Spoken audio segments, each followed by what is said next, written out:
Hello and welcome back to the Druidic Stormcloud channel where I'll be playing Pathfinder Kingmaker some more today. I hope you are ready and I hope you will enjoy the stream. When last we left off, we had just started to head towards one of our neighbors, one that we kind of had agreements with, a fellow mercenary that obtained their barony the same way we did ours. However, it seems they have had some problems. After having received the invite, we headed across the mountains to get there.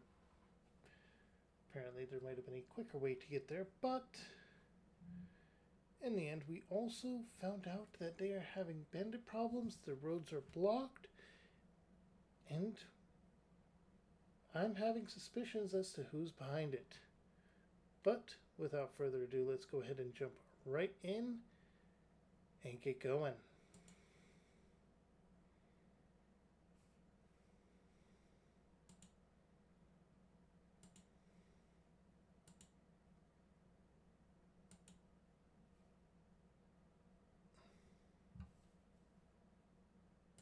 I did not have that selected for that yet. I apologize.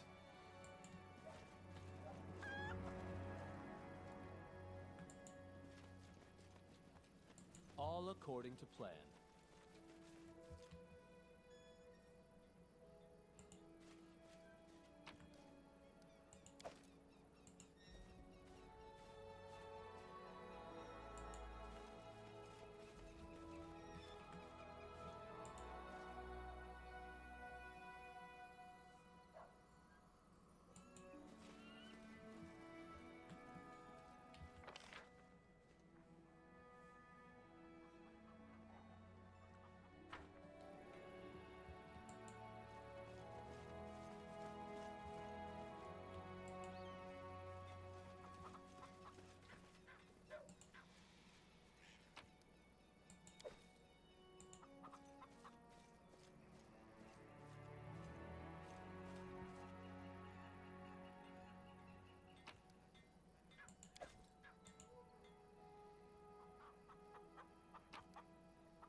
It's not technically stealing.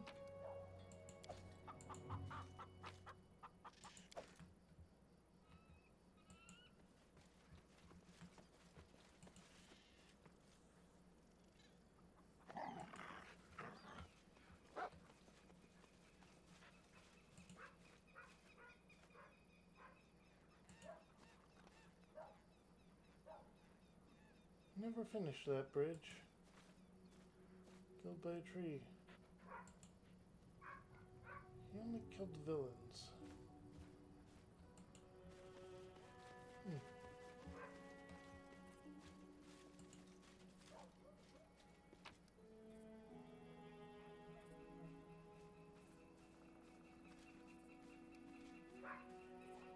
We have a magic scythe here.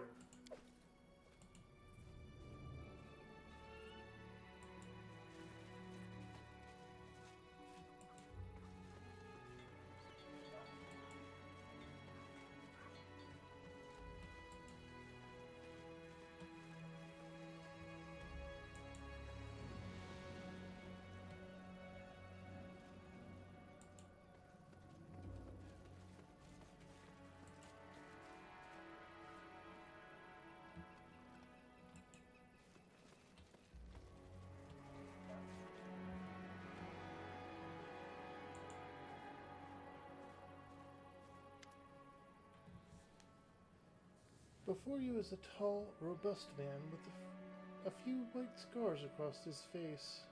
His dark hair is gathered back in a small ponytail, and the sleeves of his expensive doublet do little to hide the muscle beneath.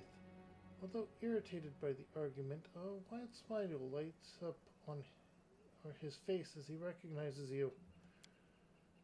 "Whom do I see? Tell of this, my friend. Welcome to Varnhold. I am Magar Vaughn. I run the town here. I hope you had no trouble on the roads."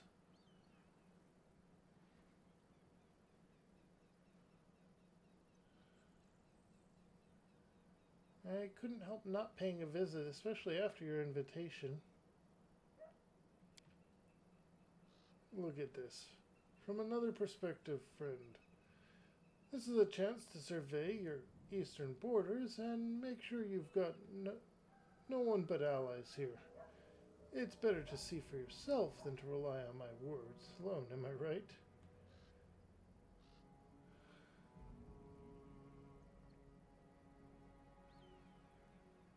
The old man.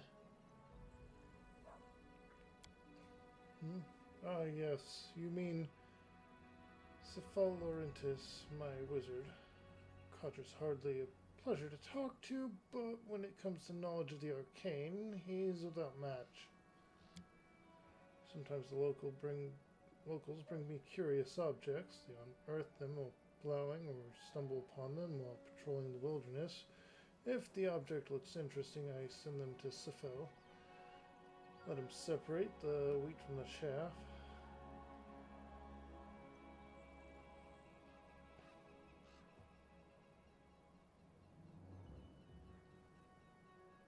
I see life in Varnhold is in full swing. Much remains to be done. What you see now is just the beginning. Varnhold has a shining future. Just you wait. By next year, we'll begin building a tract to your capital and establish river trade with Rostov. Right now, Dunsword is not particularly welcoming. But I aim to change that. As soon as we get a good foothold here, we'll begin clearing the land of creatures, monsters, and Spriggans alike. The people must feel safe. Not to the merchant, taking government into your own hands, aren't you, Varn? Megar grins. Trying to, at least. I have to admit, conquering these lands was far easier than keeping the greedy merchants in check. Planning future conquests, are you? We've got enough on our hands at the moment, although in the future, who knows? Who knows? He studies you for a moment in silence, then bursts out in laughter. Just don't think I'll start off by marching my guards over the mountains to your doorstep. There's plenty of land east for my people to patrol without trespassing on my allies. You sure about that? Watch yourself, because I'll be watching you. He jokingly lifts his head in the air. Or hands in the air. Peace, peace. Let me ask you directly, who else are you allied with? He narrows his eyes, then nods at you, then nods. Cutting to the chase, very well. We have more in common than you think. Here's the truth. I don't trust those who sit in the north. They send fellows like us out to do all their dirty work. You and I share this frontier, Talvis, and I'd rather bet on our mutual interest as neighbors than on the distant sword lords and their like. Alright. So we can both be neutral powers that make others question starting a war nearby. That sounds like a good plan. You have my respect, Megar. But I have to leave.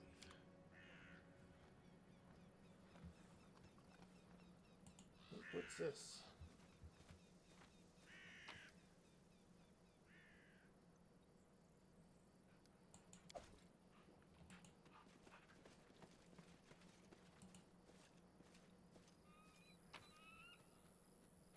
Necklace.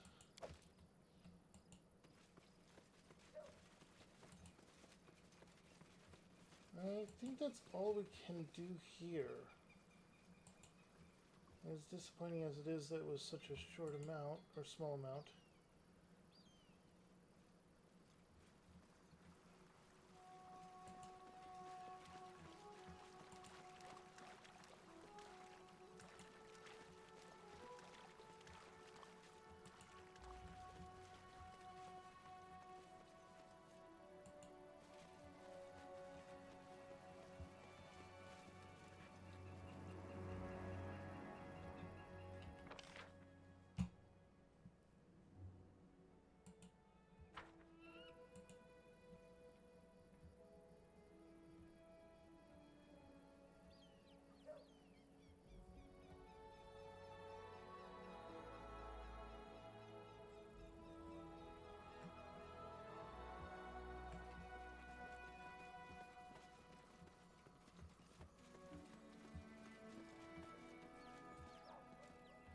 Actually, let's try talking to that old man again.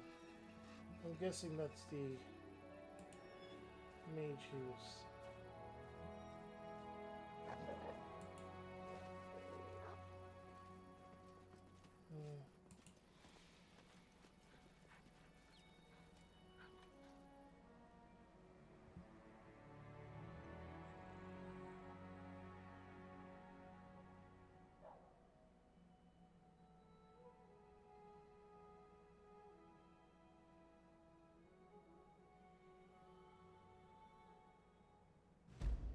I need to catch my breath.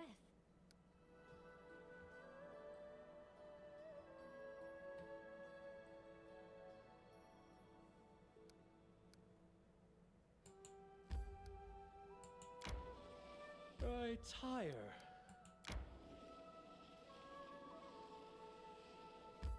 I'm hungry. When we stop? We will stop right now, actually. I hope he realizes what amazing new paths are open to him now. That's right! All roads are open to us now.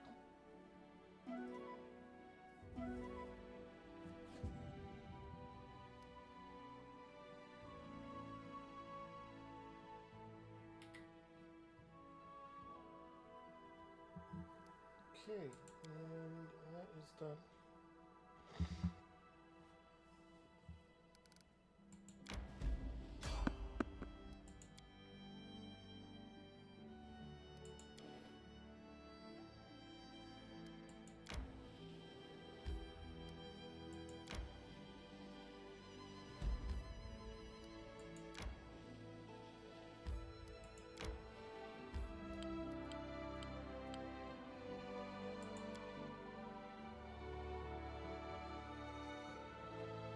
And there we have gotten back.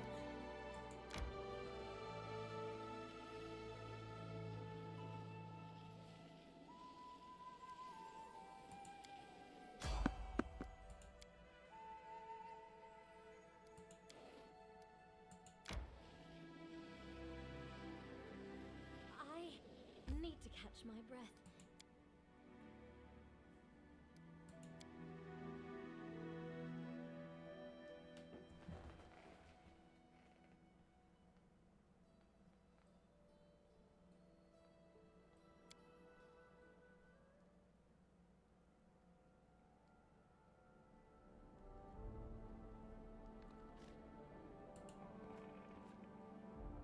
Alright, while we were gone, what happened?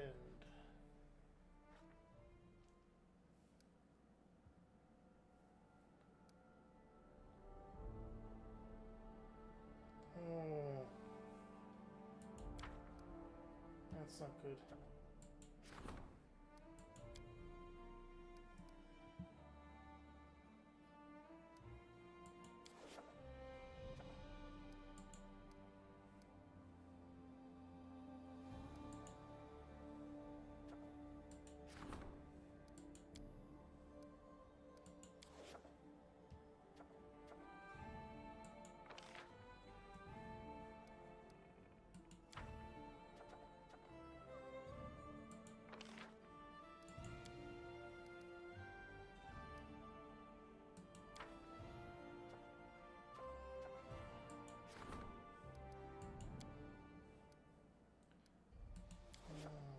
That's to...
X ones are ones we cannot do. We either do...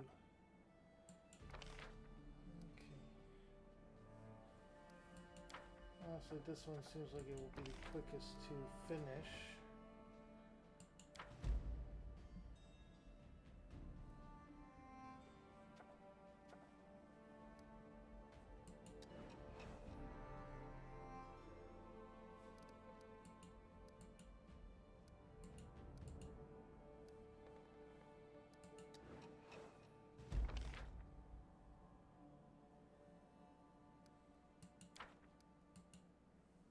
Okay, and with that,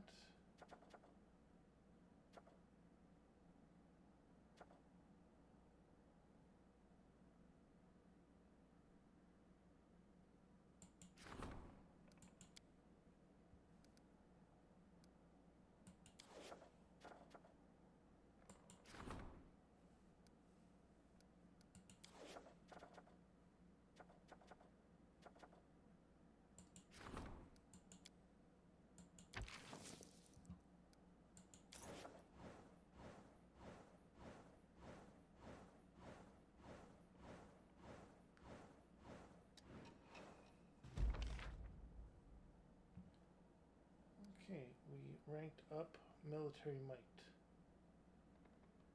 Our economy is still not good.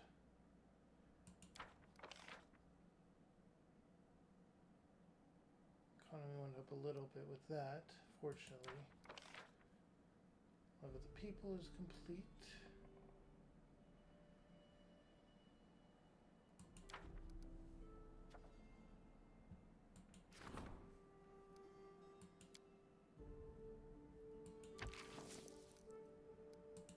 But we're not going to start that until we have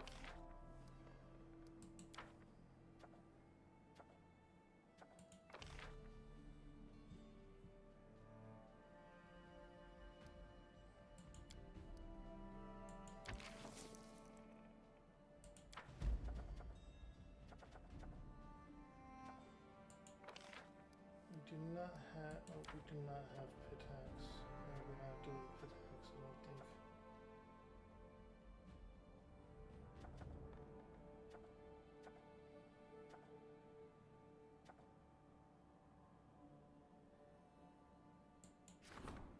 No, you are also not someone we want.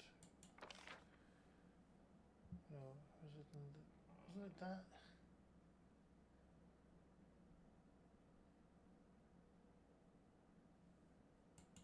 No, so Toba was fine, I think.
We do not have enough build points. And we need more gold for that, so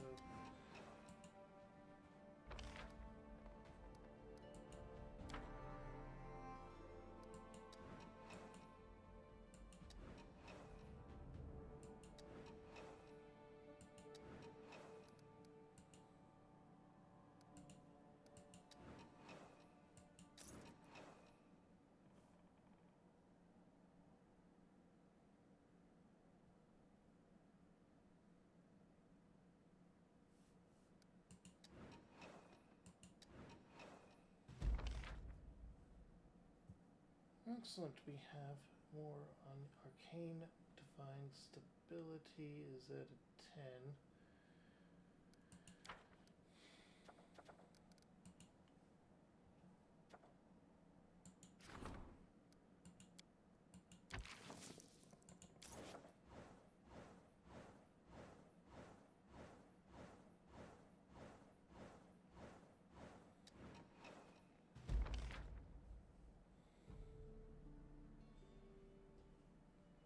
Okay, we have rank 3 loyalty.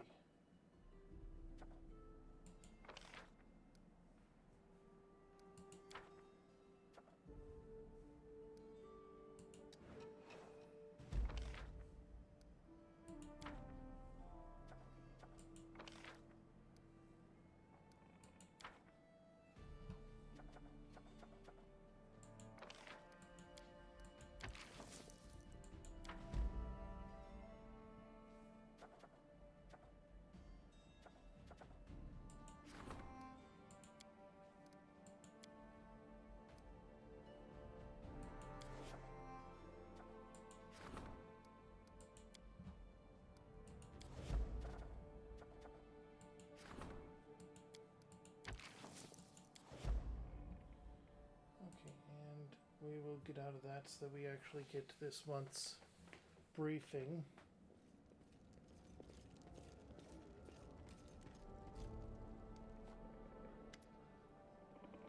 Judging by his flared nostrils and furrowed brow, something has upset Jod greatly.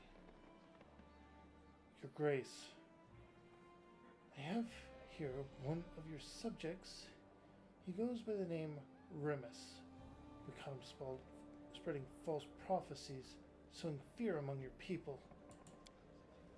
The old man before you is clad in tattered rags. His gray hair and beard are filthy and matted. Judging by the smell, he is not bathed in some time, perhaps years. You have to fight the urge to cover your nose.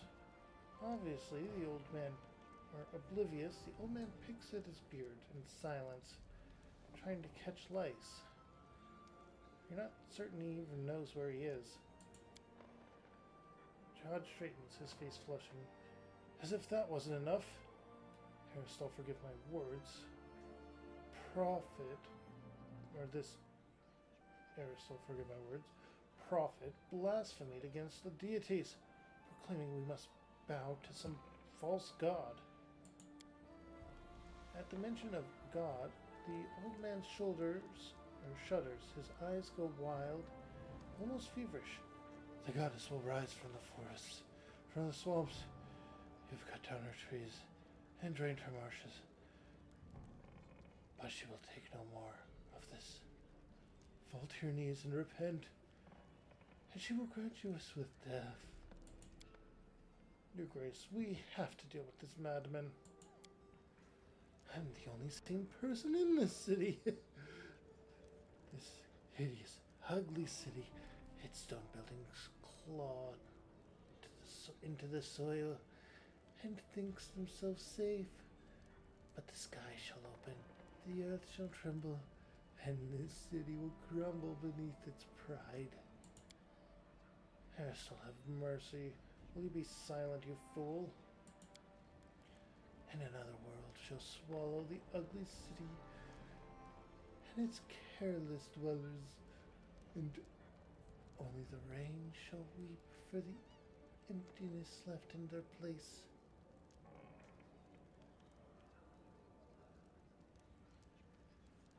We've met outside Oleg's trading post, remember? Remius gives you an absent-minded look. He seems at a loss. It's up to you to decide this homegrown Aerodin's fate, Baron. I await your command.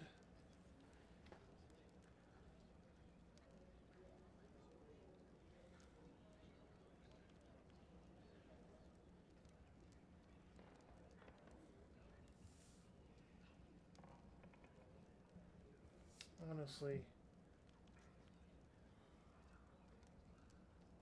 let's learn more about this. What is this other world you speak of, and what will happen to this city? A different world, fierce and wild, where mountains impale the sky, where rivers change direction, where the very trees talk to the stars. He swallows and stares ahead as though lost. The wild world will consume this city, shape it in its own image.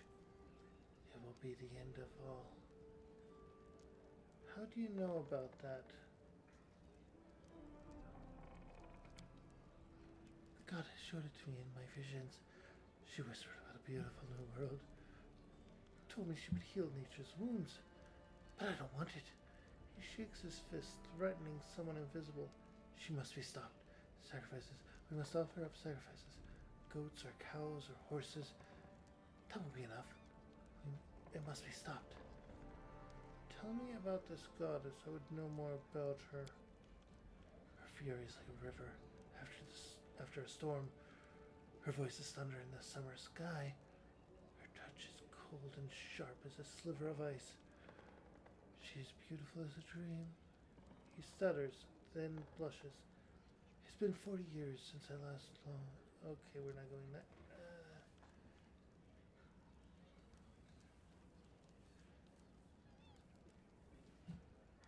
We're not going to be able to pull off the diplomacy one. I wanted a diplomacy class for this.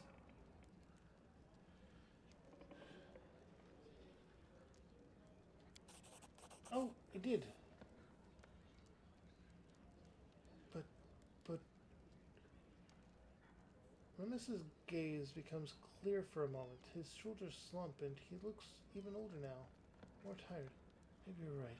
I need to lie down. Praise Aristotle. Is that a glimpse of reason?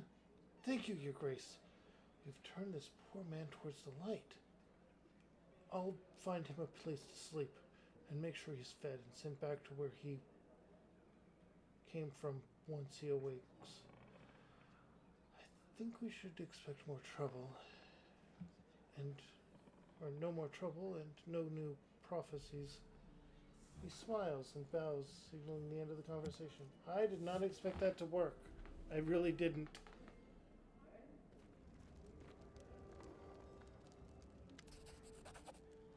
Unfazed by the awkward silence, Buchan searches through his bag for quite a while. Finally, he pulls out a sizable brown paper package. There you go. A little something from old Buchan. Potion of protection from arrows, eagle splendor, and a protection from fire. If you ever need anything in particular, just let me know.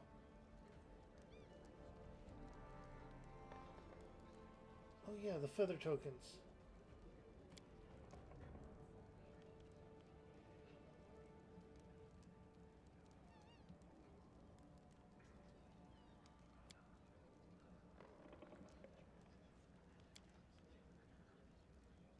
Oh, and while I'm here, there's a book that I've always wanted to read.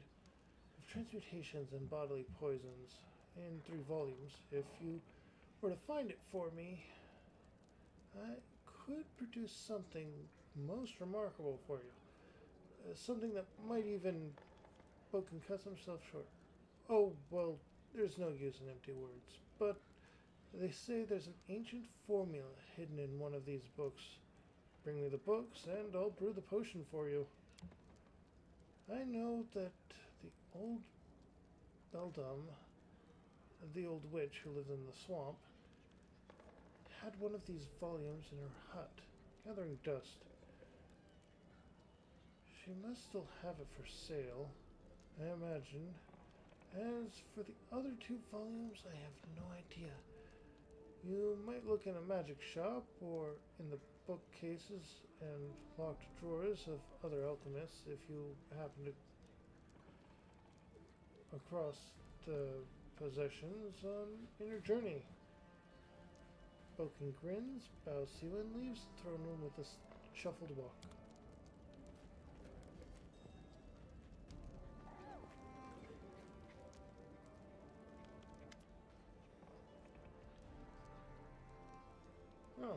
spoken again.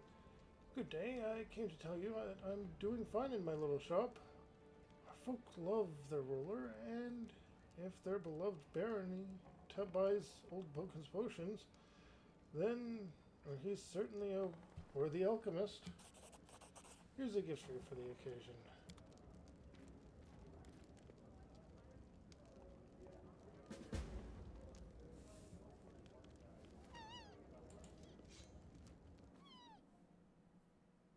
Let's see, do we have any...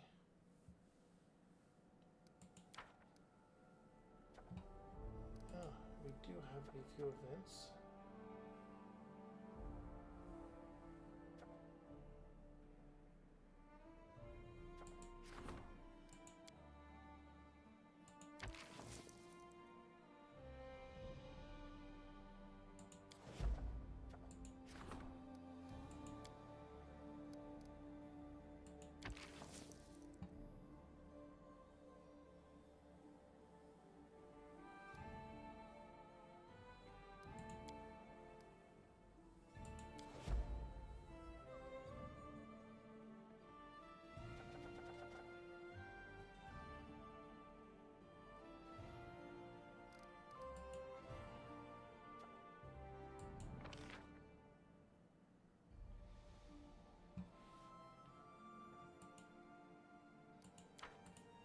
Okay, now let's see if we can get a financial advisor yet. I highly doubt it.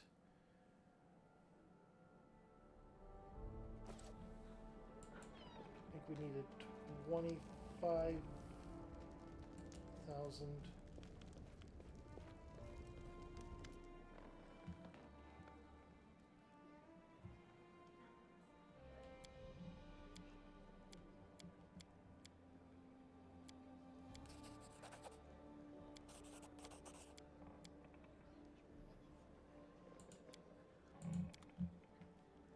In due time.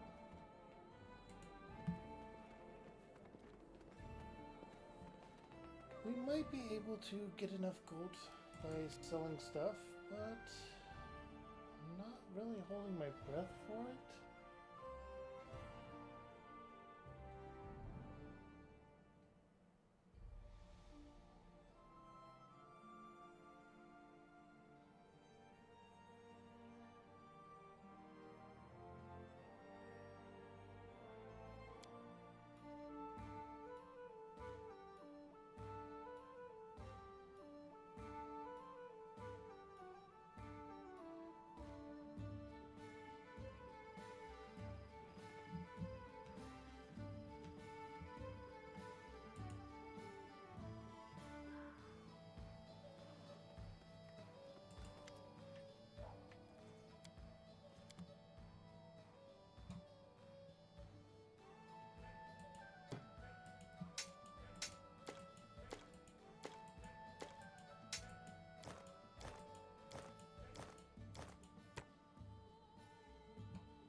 Oh, that's a cooking ingredient. A lot of cooking ingredients. This is a gem. Okay.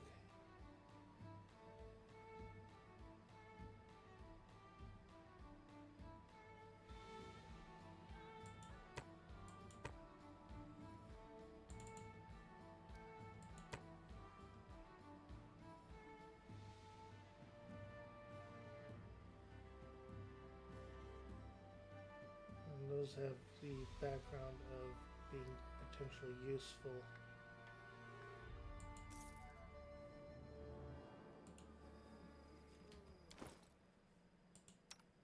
And her scythe is a scythe +1. This is a frost scythe +2.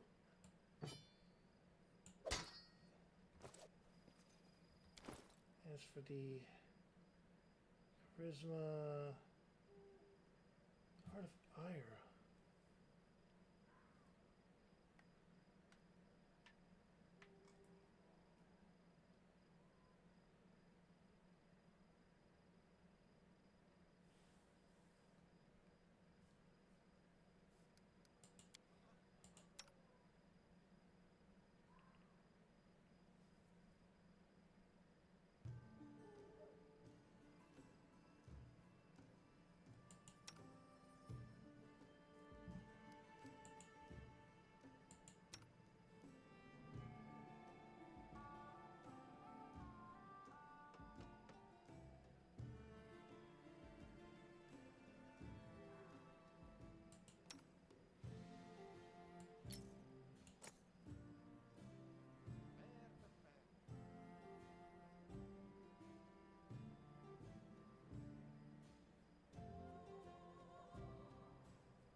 is good for now, I guess.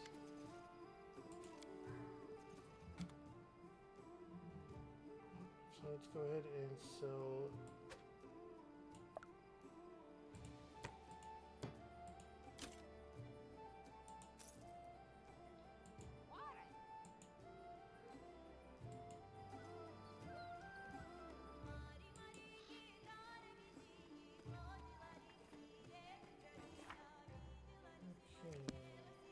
Once we get to level 8, we'll do the ones... Actually,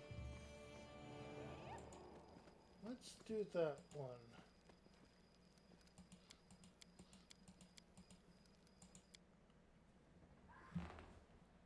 We're going to go to the tower and probably get another party member. Who knows, she might even be one we can use as the treasurer.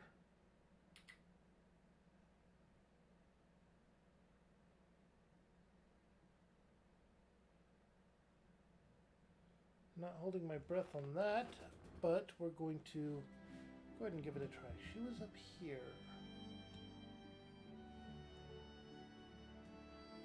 Ah, there we go.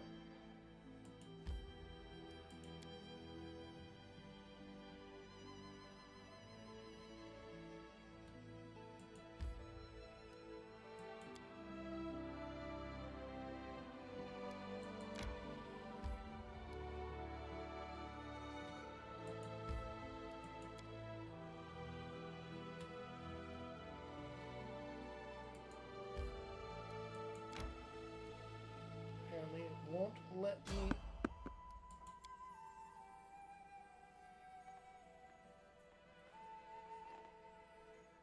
For whatever reason, go directly to those ruins.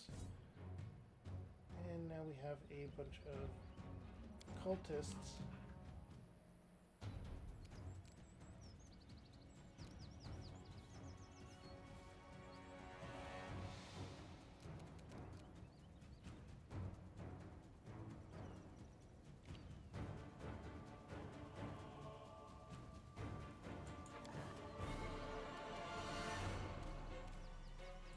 Animosi, travisi.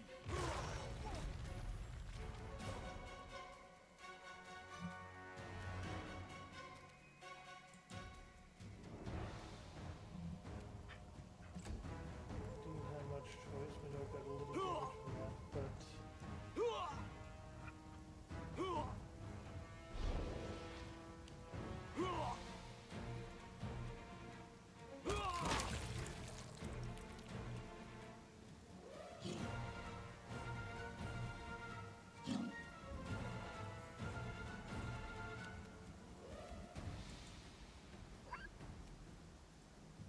there we go.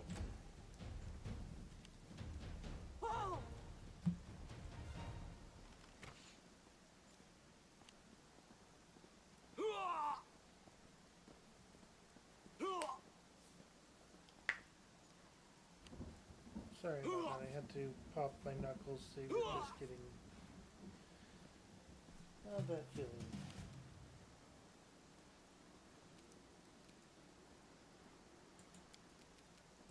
Rashad, Savitur.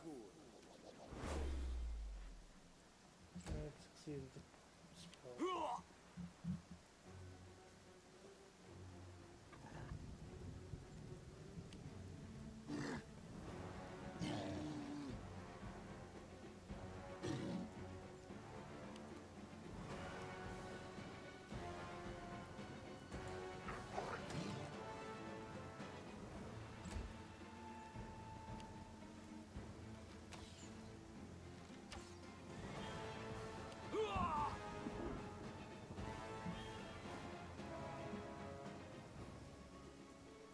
Spike growth.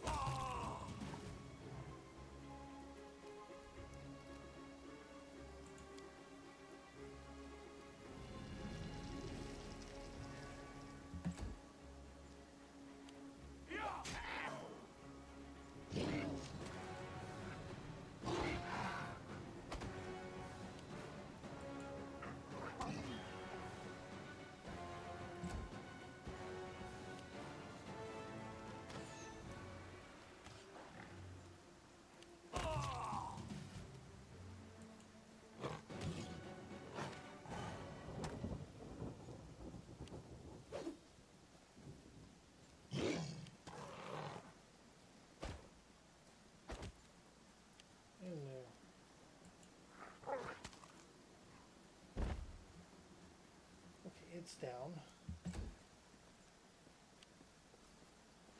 you might be able to finish it off.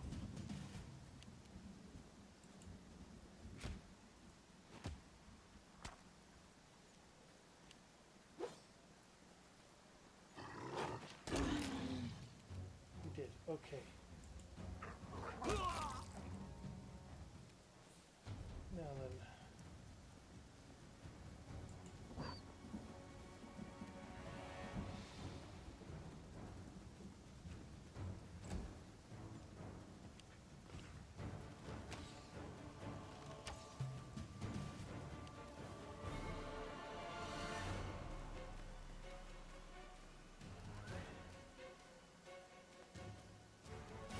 Do I have any spells prepared for healing? That's the question here.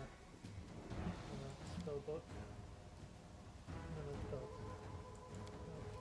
Spell book. Book of wasps. Actually, an interesting.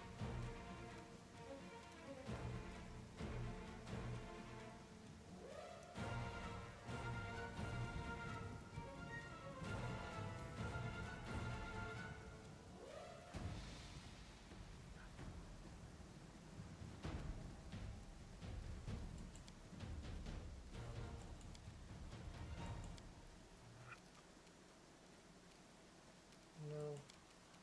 Okay.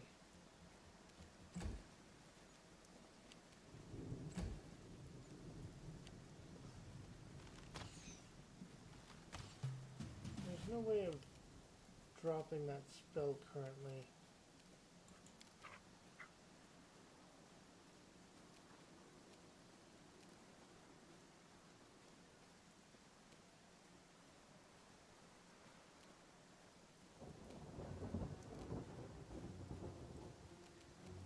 Which is honestly disappointing. And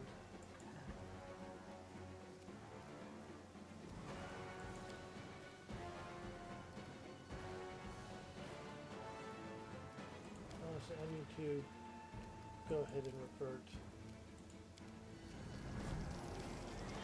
Enemies built their serious wounds on self.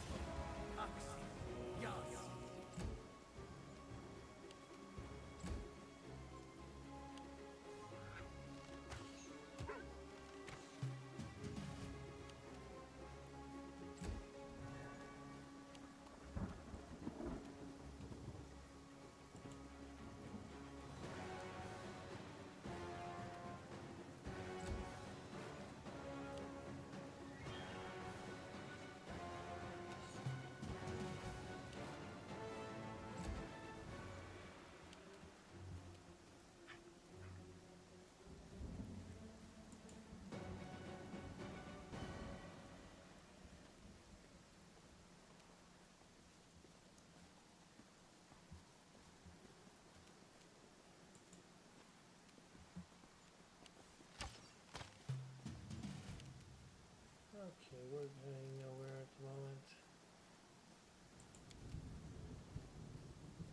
This spell doesn't work like that. This spell doesn't work like that. Oh!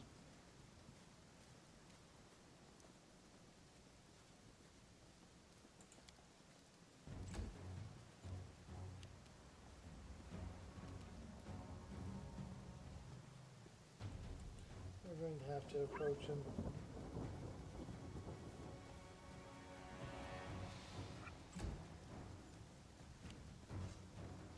There we go.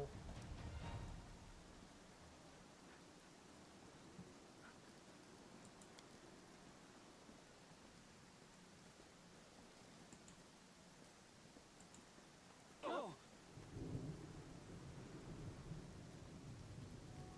And we've been resting. Because that will give us the time to end the whole situation.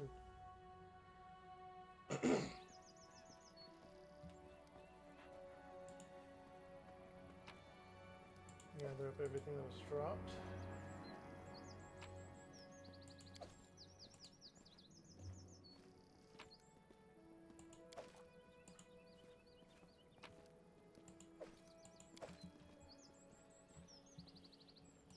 All according to plan.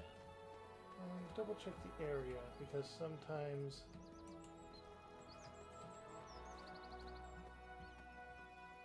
there are hidden goodies.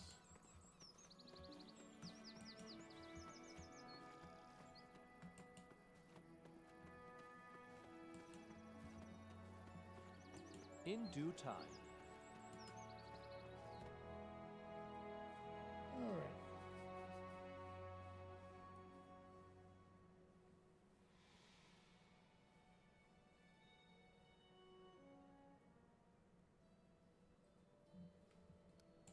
Continue. Try to avoid.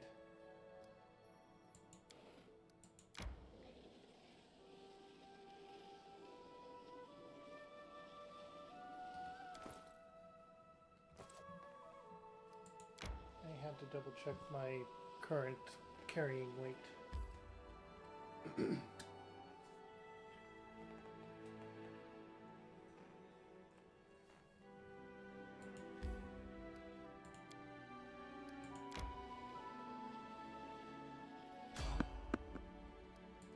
Avoid. Failed to sneak past.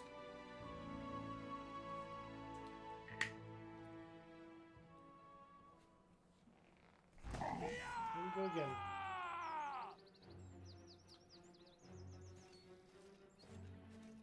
Oh, these are cultists again.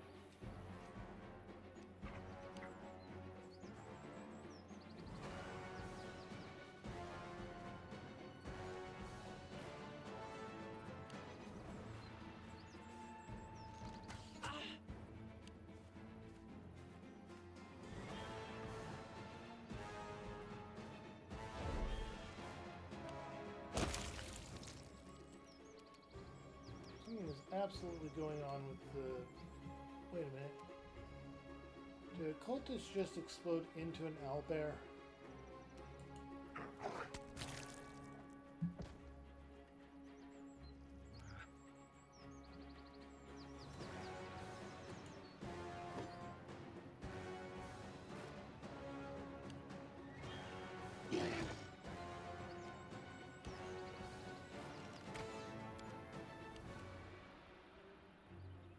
They did.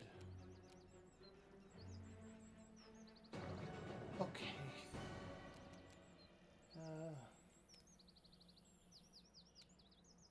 In that case, I'm going to turn into fire. That seems like a safe bet.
You only have one hit point.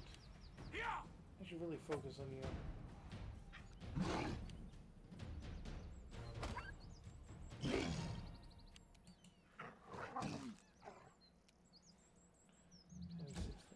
I'm not doing a lot of damage to you.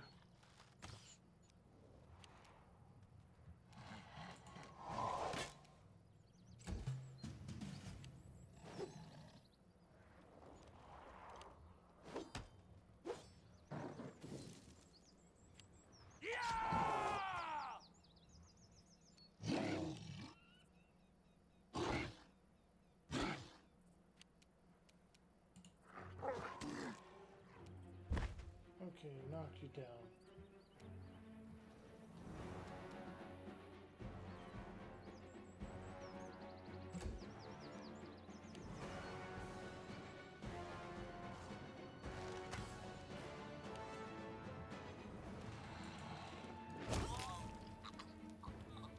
There we go.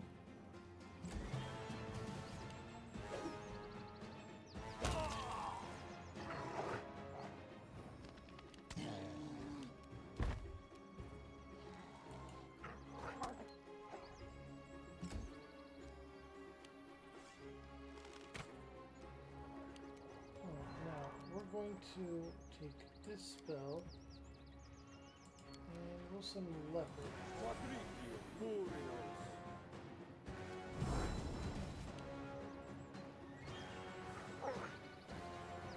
No, I didn't want you to target opportunity with that guy.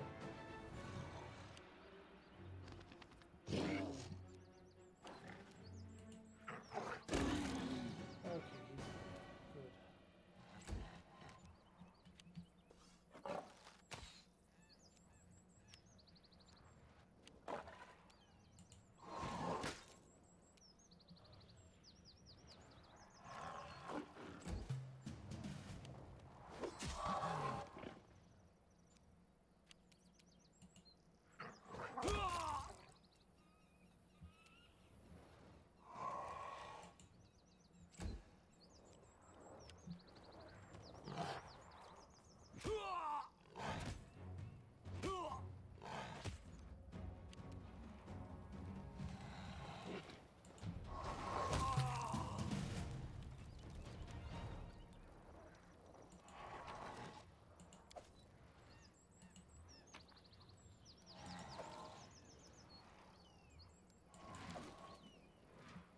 And let's camp again. Let's also double check the spell book. I don't know if I have any open slots, probably not.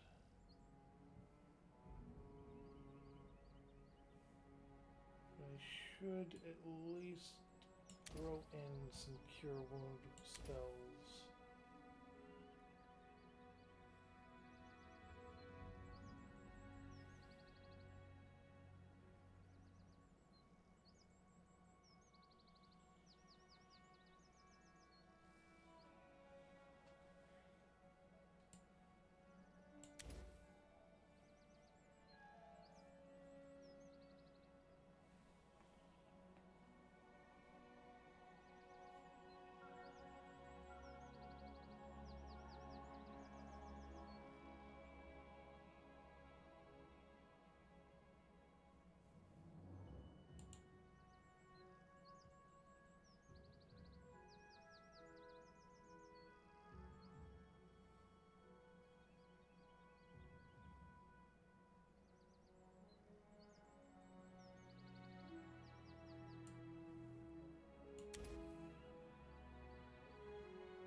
I wanted this in here. Okay, there we go. And we don't need a actual summon spell. We have Summon Nature's Ally. So let's replace that with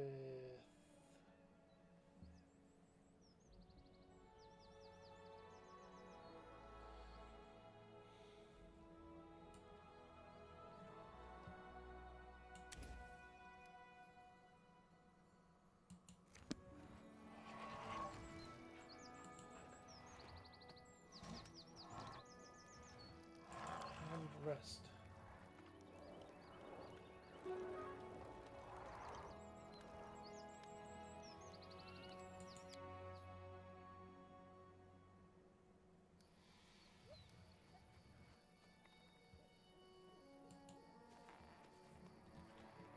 Okay.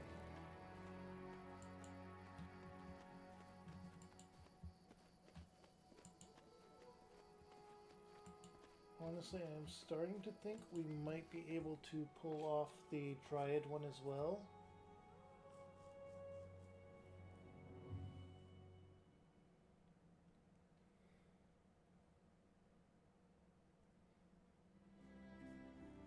I'm going to go ahead and save.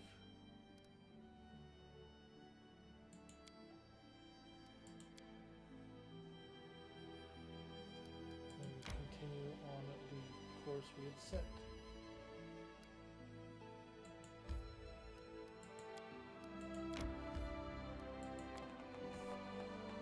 Sorrowflow Towers.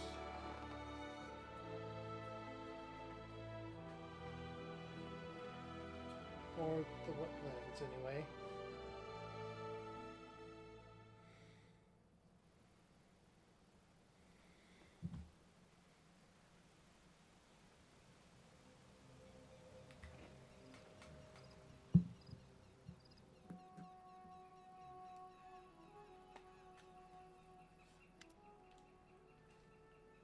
Kaliki smiles faintly at your approach, but you can't help but notice that she's tense as a bowstring.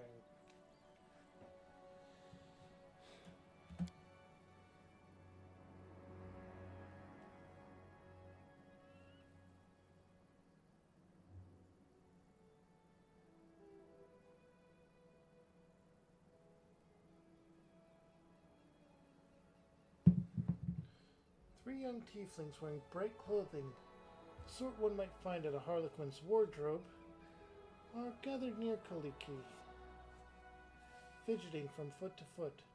They bow simultaneously. The youngest casts you an inquisitive look. So this is the patron you found, Elder. The Baron of this land. And to think, Kanara used to say that you don't know how to make connections. Oh.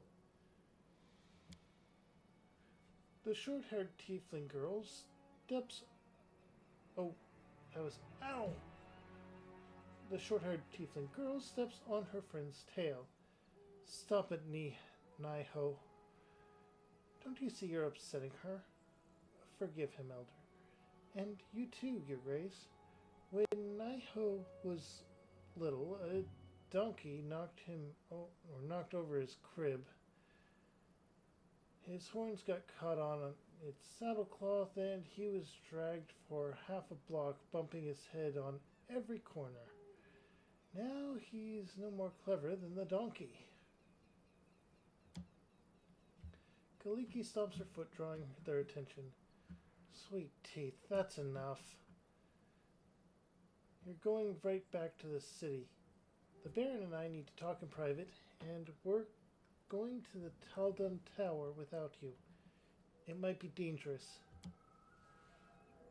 As you say, Elder, the last of the three tieflings, who had kept quiet until now, nods and gestures to the other.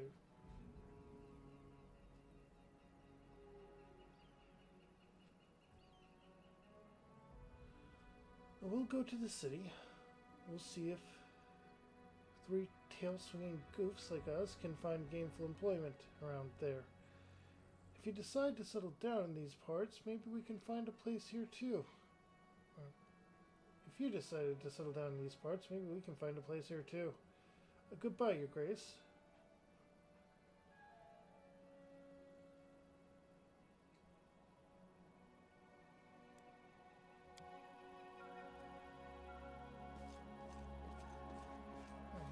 Now that they're gone, please remind me about what we're doing here. It's an ancient Tal'Dun settlement, long ago ravaged by the elements. They used to mine ore in these rocks. Little is known about what happened here, but according to rumor, a terrible flood devastated the town. Many citizens perished and others fled. Only the tower remains, standing on the cliff. The flood wasn't able to reach it. The tower may still hold substantial riches, and among them, the Disk of the Eclipse, a relic from a Quadarian temple of Nethys. That's what I'm looking for. And those three, my friends from Quadira. Names are Naiho, Tevi, and Elki, but I usually just call them the Sweet Teeth. They're always together and always act and speak in chorus.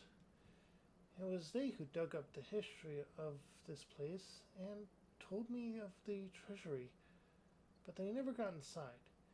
They say there's a lot of dangerous beasts ahead. She sighs. I'm happy that at least someone from my past life hasn't abandoned me, but they make me anxious as well. The Sweet Teeth know nothing of what happened after our escape. They think Kanara died and I adopted a strange new name to hide from my past. But they know me and my sister well, and could easily uncover the truth. That would breach Nethy's first condition. That's why it would be better for all if we met as rarely as possible. Besides, Kanara nearly fed the poor Sweet Teeth to wild animals, though it seems like ages ago. What's our plan? There must be a cliff somewhere ahead where we'll find the remains of the tower. We'll need to climb it and search the ruins. And be ready for trouble. One can never be too careful. Well then, are we ready? I'm ready, let's go. Kaliki nods gratefully. Thank you. I'm glad I don't have to walk this road alone.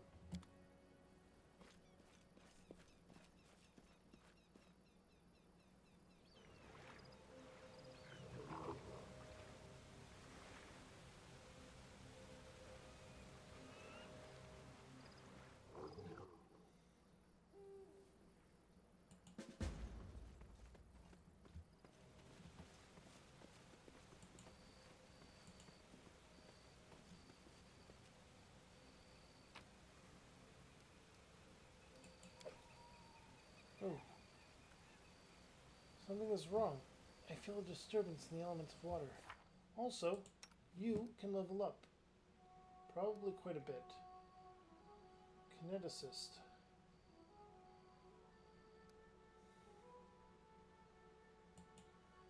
Dexterity and wisdom character.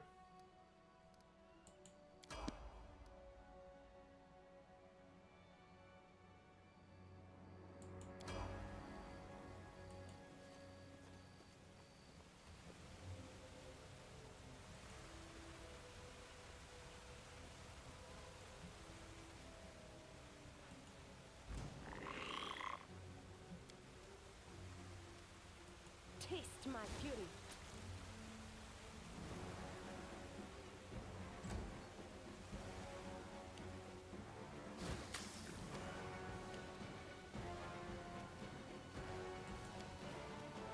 Inimosi, Travisi.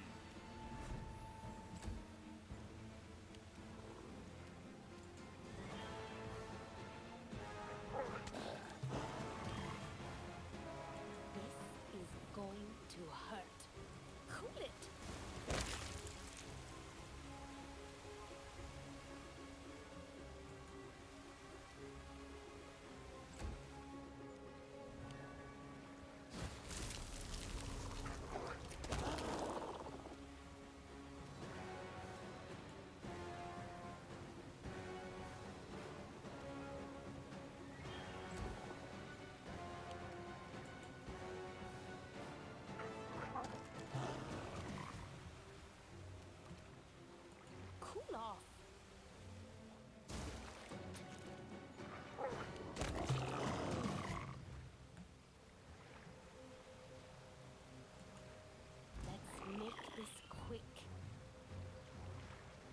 Those are trapped water elementals.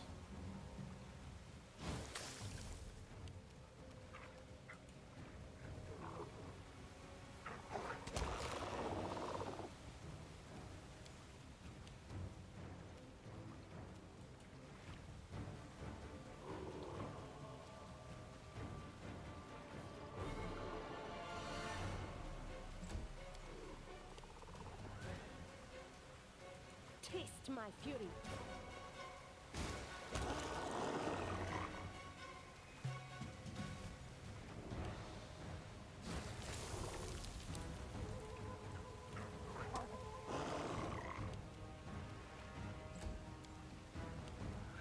This is going to hurt.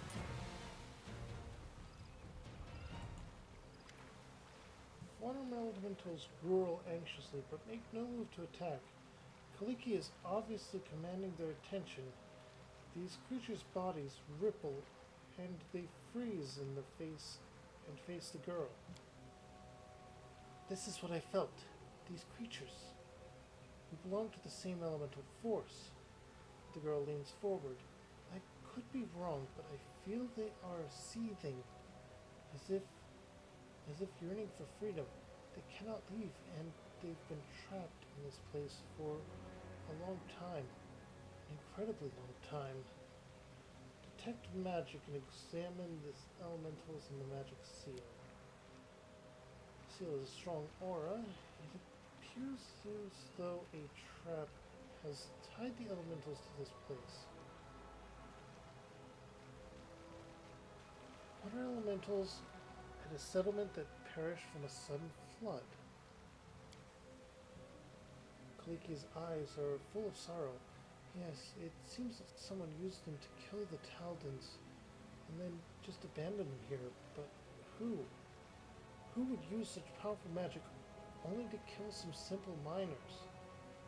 The past hides so many secrets. What will happen if we set the elementals free? Could we? I doubt they would attack. They suffer here under the ruthless sun, far from the elemental forces. They seem happy to see me, and are pleading for help. I understand. Let's see what we can do.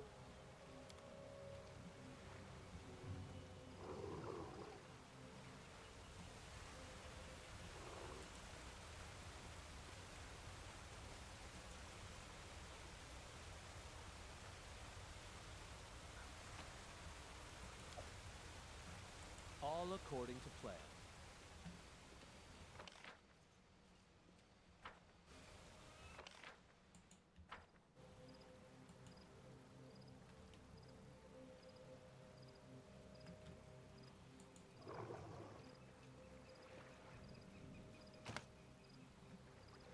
That's a good amount of stuff we can sell.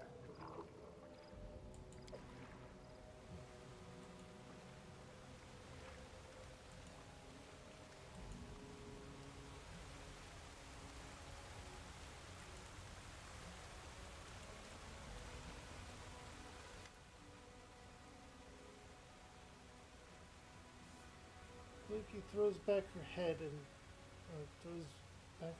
looks upward. Up there.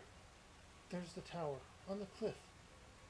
It'll be difficult to climb such a steep slope.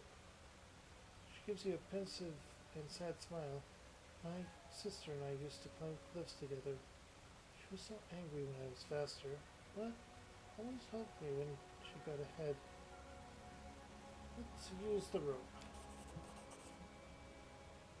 Kaliki climbs a cliff with the dexterity of a lizard, but you go stride for stride with her, easily keeping up. Soon, the top of the cliff lies before you. See, this is why you want rope. What a beautiful place. How cozy. Who seems to embrace this place?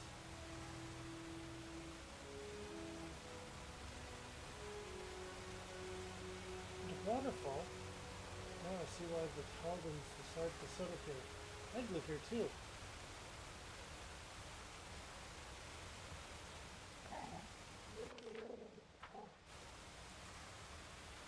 You should take a look.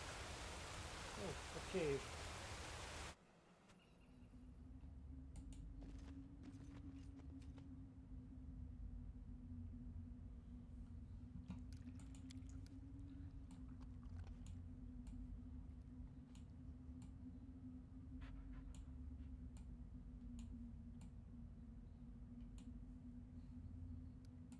go.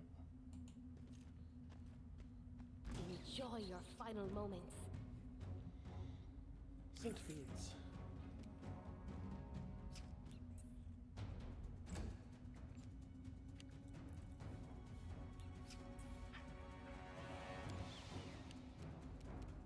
Cool it.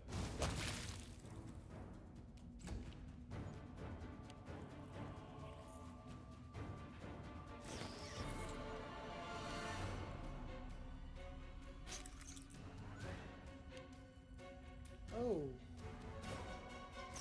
I hope no one has insectophobia.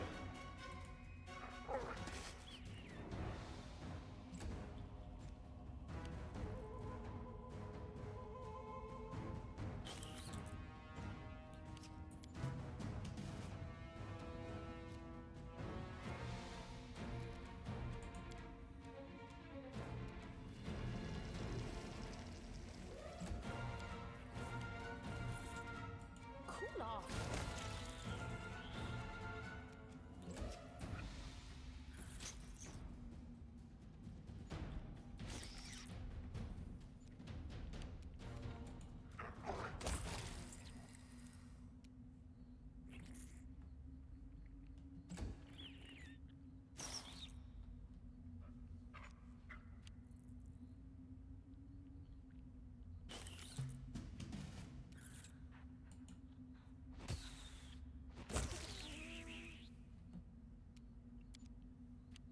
Taste my fury.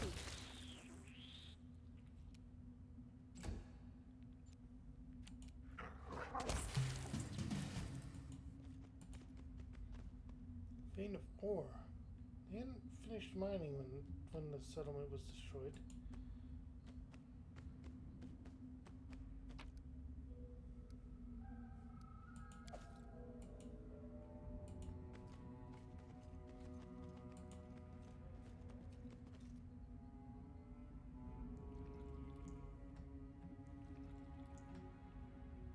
The mine could be restored. Interesting.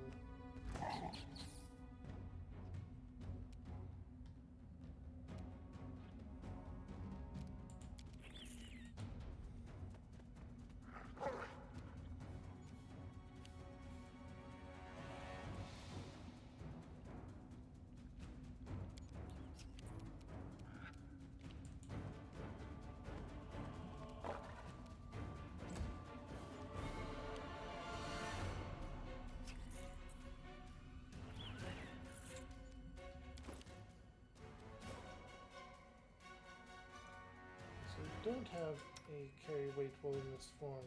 Interesting.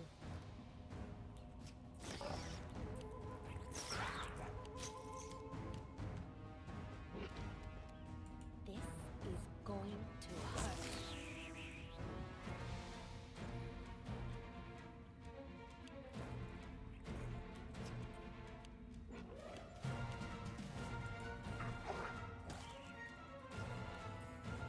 These are probably immune to prone.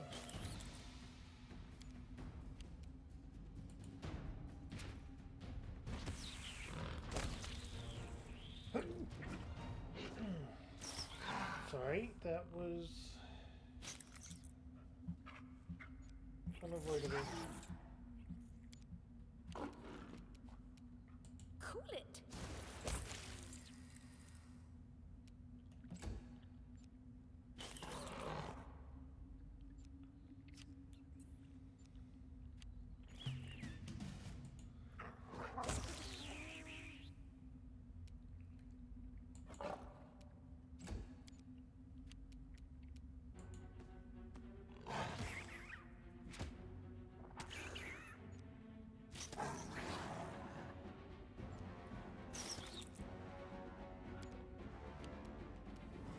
Cool off.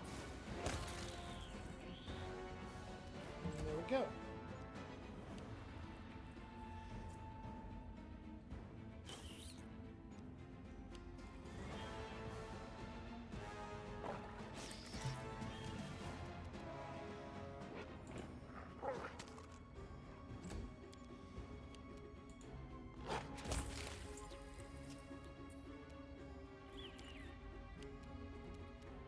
Taste my fury.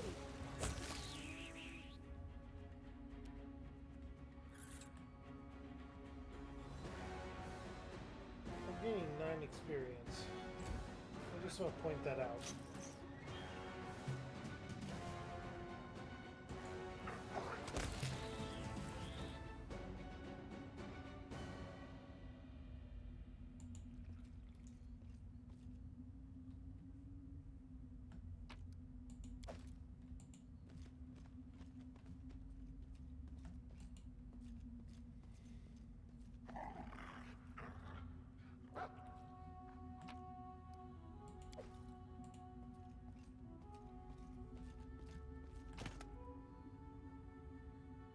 A fireball and some bracers. Speaking of, you use a chain shirt, so light armor. And you seem to be a wisdom or constitution based.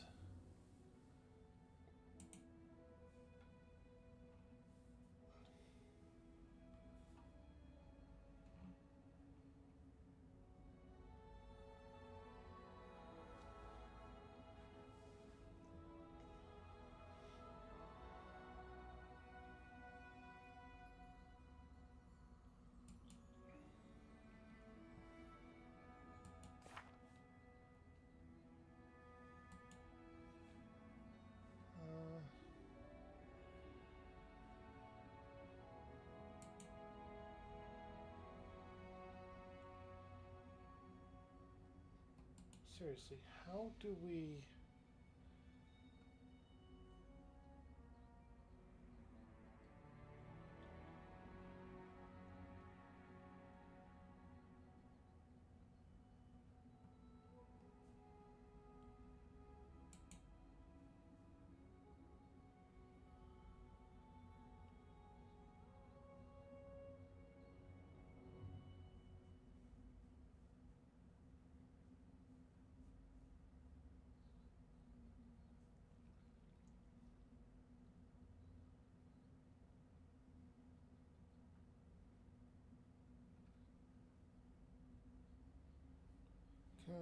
Constitution. Okay. Interesting.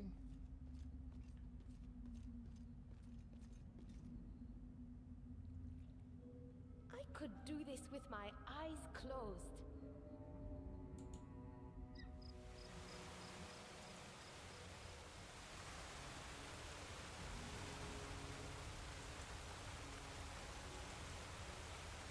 So that is literally that. Okay. That was all that was there.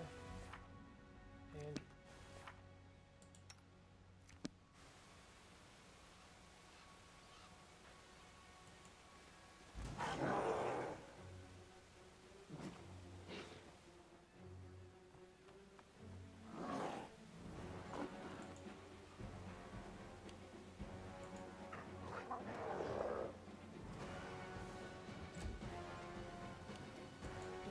This is going to hurt.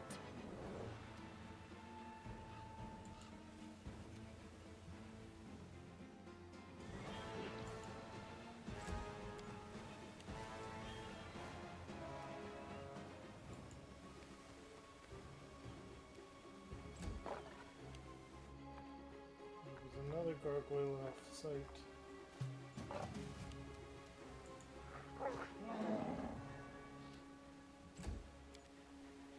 Cool it.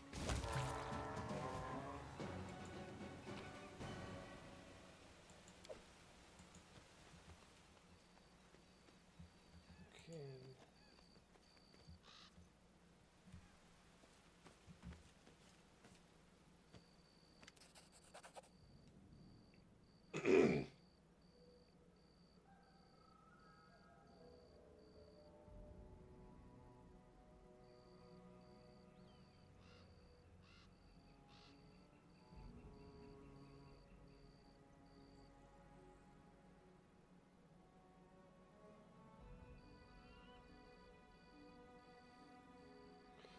Clickety. Ugh. Kaliki warily looks around the area. The tower, it's destroyed, and I'm afraid.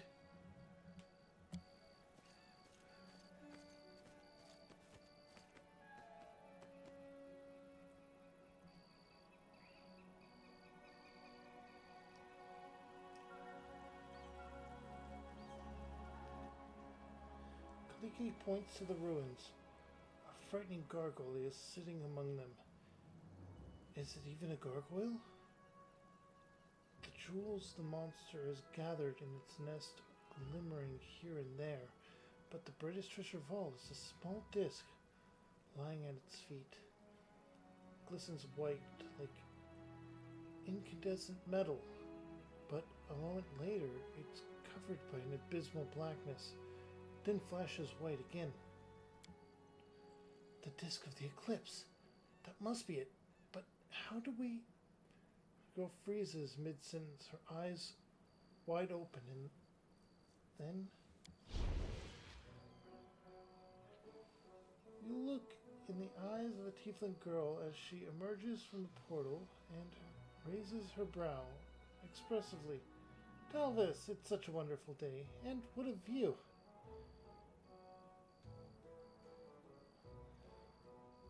There's no need for the shade. Your sister told me the truth.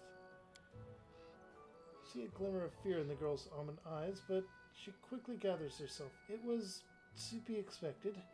From the very beginning, I thought the Herald of Nethys was just joking with us, making us promise to keep everything a secret while forcing us to switch spontaneously, with no warning, at any moment. I wonder if we'll be punished for our failure. Well, what good is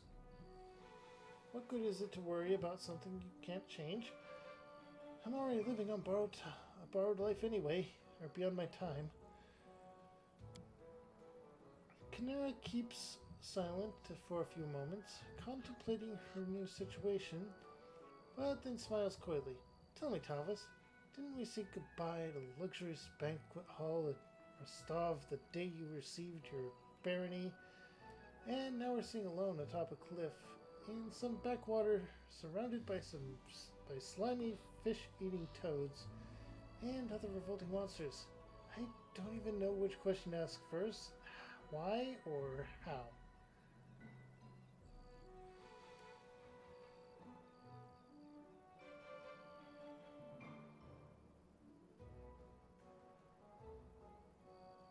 I guess I'm a parent of many talents. She rolls her eyes ostentatiously. I thought palace balls and parades were the proper entertainment for nobility, but rock climbing isn't too bad either. Your sister asked you to find an artifact. An artifact? It doesn't happen to be the disc of the eclipse, does it?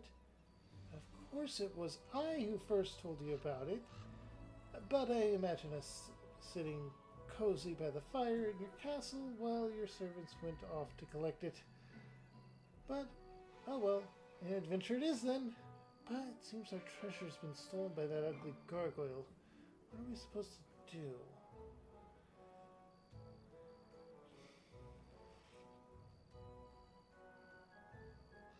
What indeed? We don't have anyone with stealth, I don't think. Actually, we can try to slip past it. A reasonable plan. Lead the way. I'll follow you.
should have a stealth mode.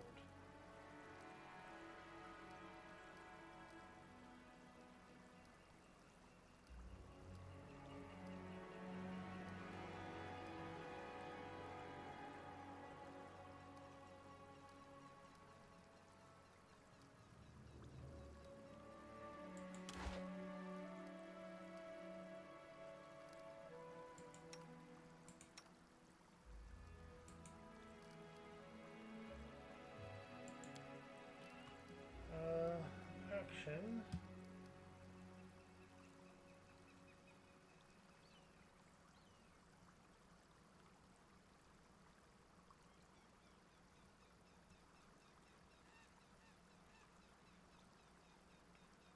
How do you... Oh, here.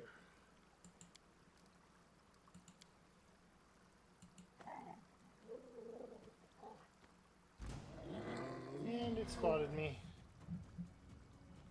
Okay.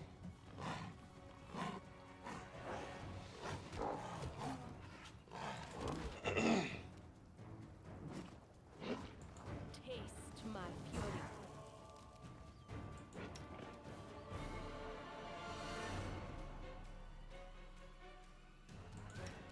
We can activate AI. I'll have to look into that later.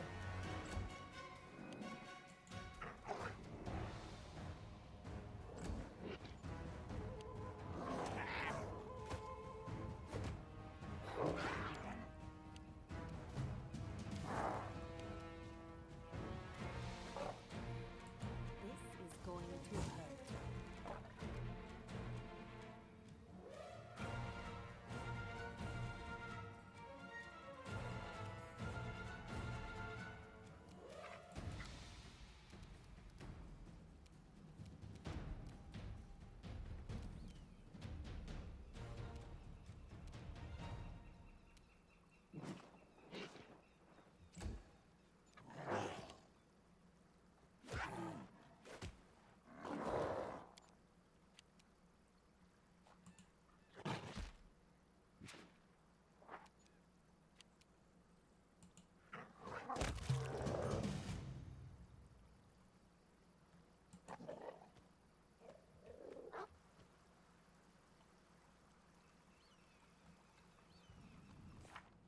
Okay, so she has her own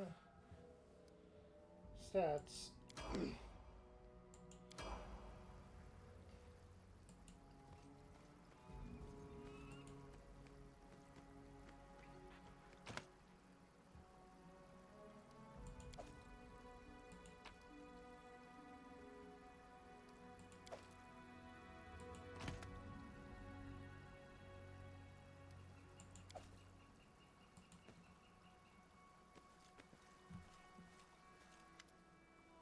Let's see what we have here.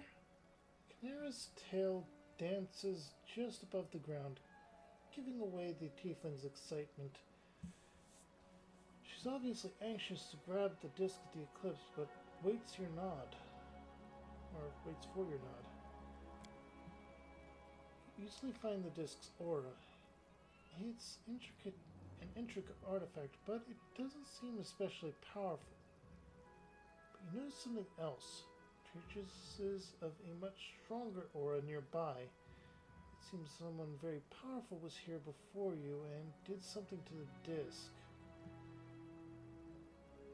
Kanara, I sense something strange, as if someone was here right before us and did something to the disc. The tiefling seems surprised. Someone was here before us, found the treasure and the artifact, but didn't take them. So strange. Well, we aren't going to use the disc right away, are we? We'll just take it to the capital and examine it. Alright.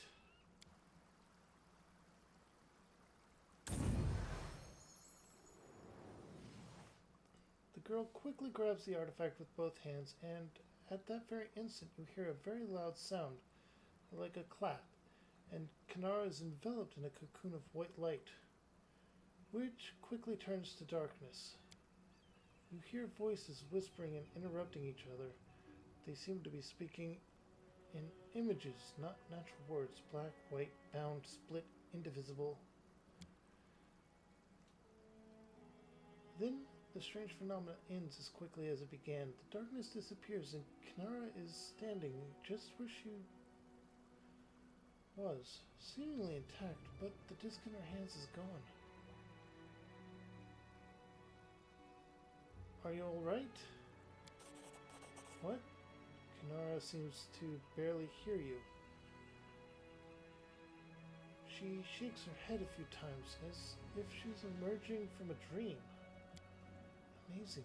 I didn't expect this. Listen, the artifact didn't disappear. I can feel it, like it's a part of me now, and I think I know how to use it. Kaliki looks at you in complete astonishment. Talvis, what just happened? I was sleeping in the Demi plane, but this time I wasn't pulled out of it like usual. It's like I heard a voice. Kanara's voice. Kanara and I recovered the disc of Eclipse, and it affected her in a strange way. So what I felt and heard was the influence of the disc, but so strange. Kaliki closes her eyes and stands still. Her dark hair moves in the wind, but nothing happens for a moment. Then, without opening her eyes, she begins to move her hands. Yes, now I understand. Hello again. Are we still here in the Sorrow Flow? So my sweet sister learned how to use our new ability so quickly? I was sure it would take her a year. I'm going to try and switch this again. Please tell her for me that she's a foolish goat. Kaliki looks even more stunned. I'm back again, and again I heard my sister calling me. I felt it inside my... I felt it inside, like my bound elemental forces. Now we can switch whenever we wish.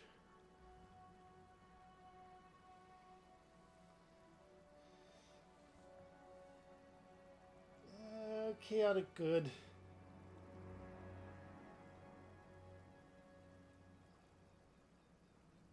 No, let's be honest. Just a goat. I remember when she would call me a vicious little crocodile or a slobbering camel thorn.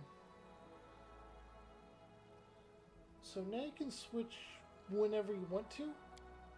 Yes. Oh, there are so many thoughts in my head. It's a miracle that we found such a rare artifact that could help us. Or perhaps Nethys planned this all along? And what should we do with this new gift? Now my sister and I must decide how to divide the time we share. Kaliki shakes her head. Yes, I'll think about all this and many other things, but for now I wish to thank you, Talvis. If a foreign outcast's gratitude means anything to you, you have it. And one more thing. I'd like to remain in your lands and help you with your quests and travels. Now that we're better able to control our switches, we won't have to keep running from one place to another. I think Kanara will support my idea. What do you say? You'd be most welcome. May this be the beginning of a wonderful journey.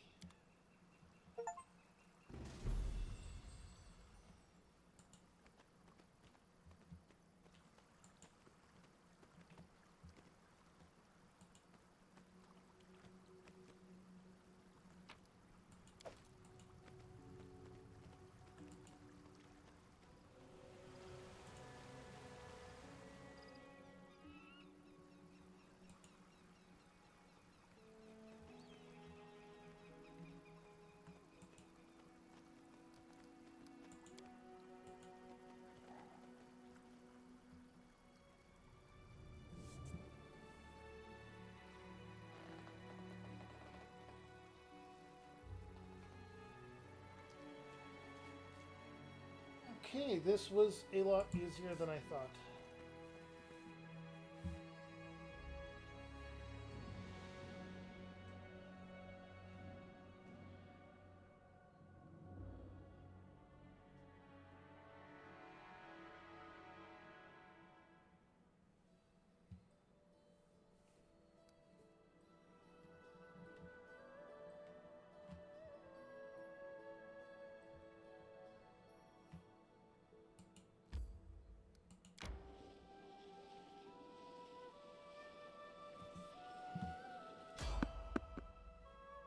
try to avoid.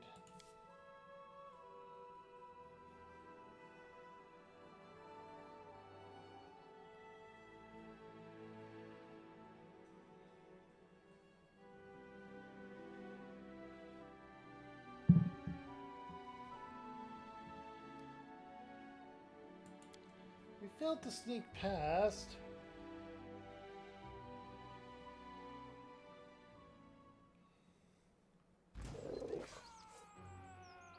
More of the cultists.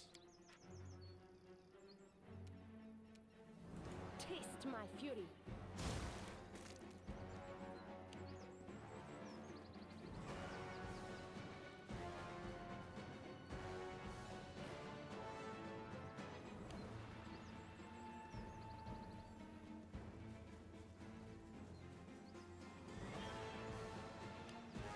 That one's going to explode into an owlbear.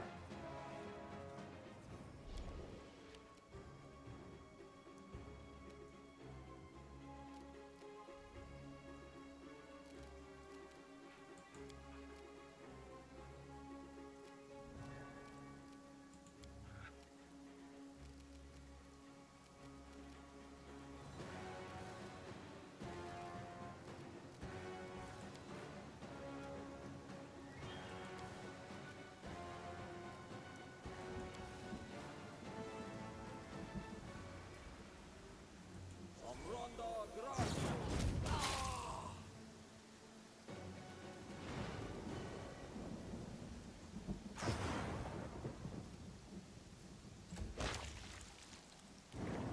And there's the owlbear.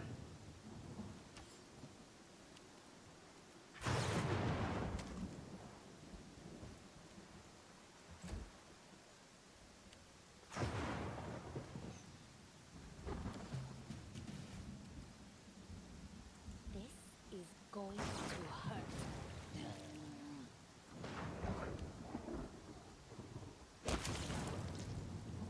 Maybe attack it. Okay.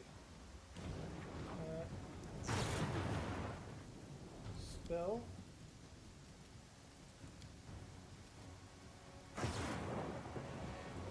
Direboar. Madritio Turido.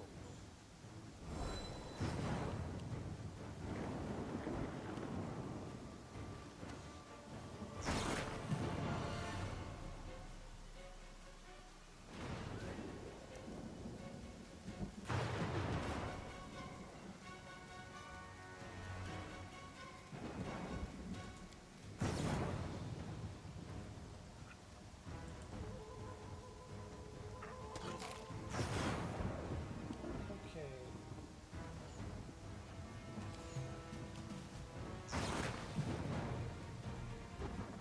Cool it. We can ignore the owlbear now.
Manage. What are you good at? Oh, you're good at camouflaging it. Okay, excellent.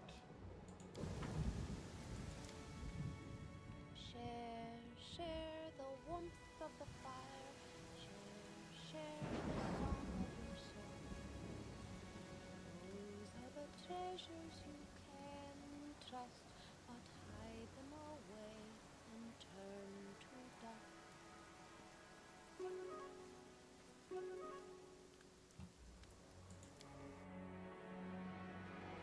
And there we go.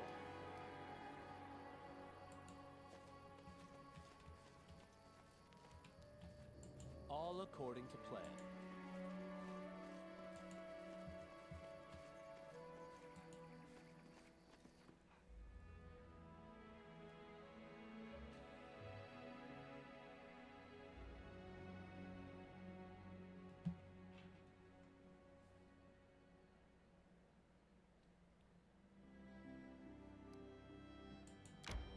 Continue.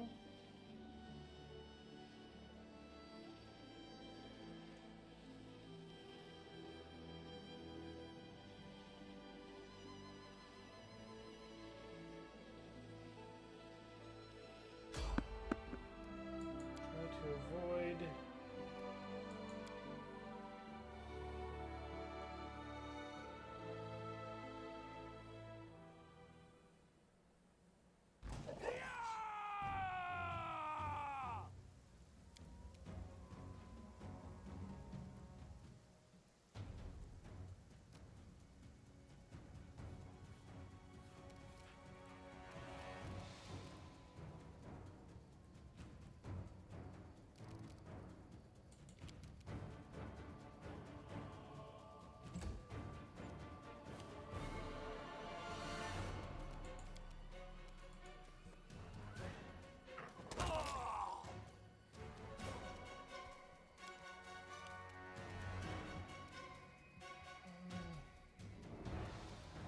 Spells.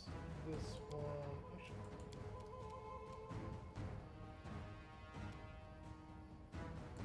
Amranda Gratio. Dealt some damage. Taste my fury.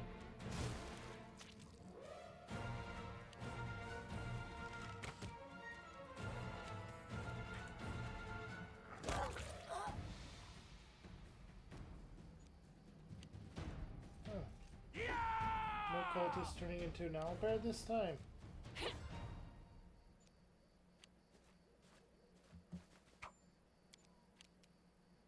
Did I destroy that one before they could do that?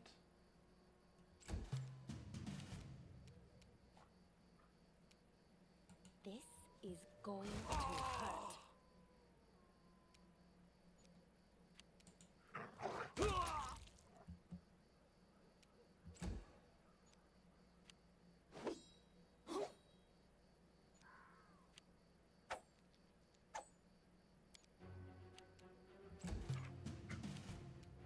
Cool it.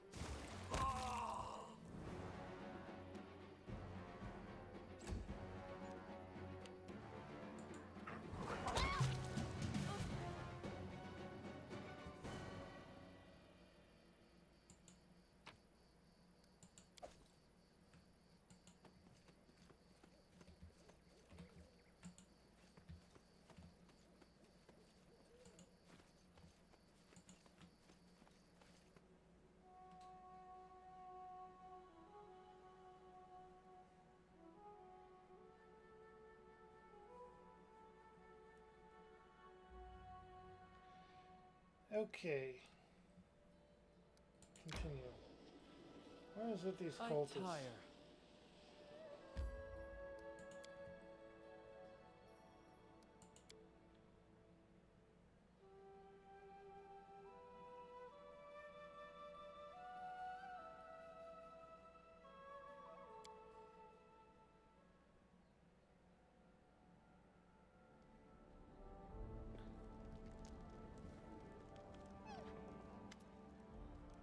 Talvis, spare me a few minutes.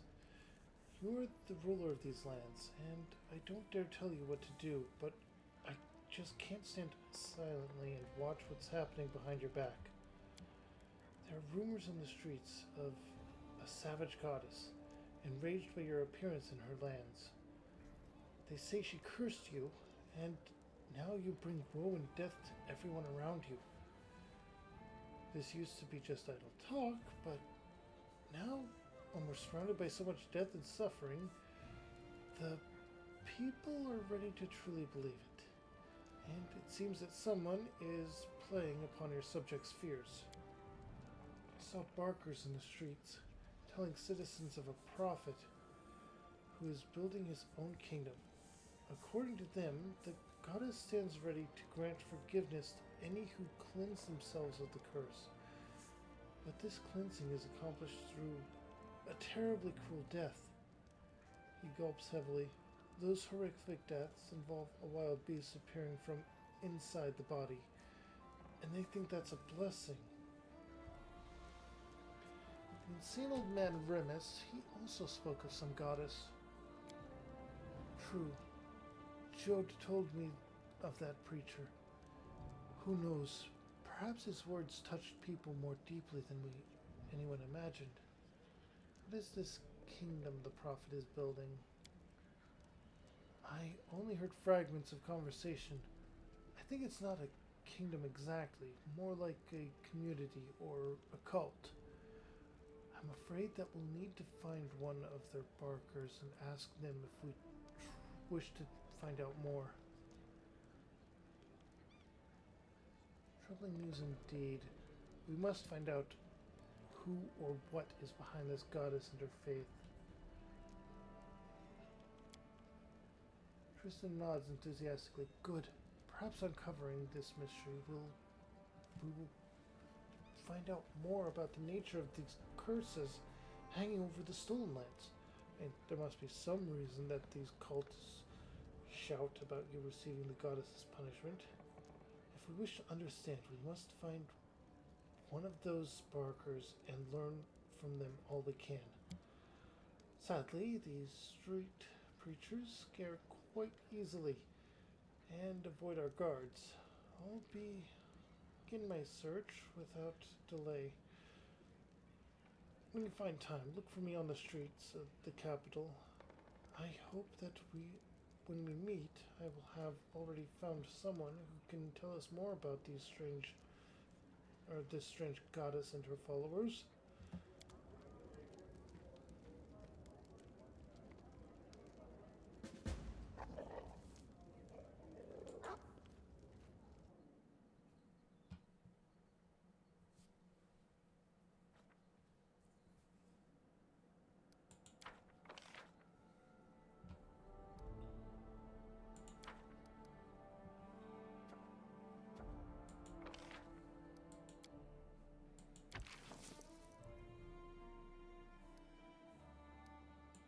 We do not have enough.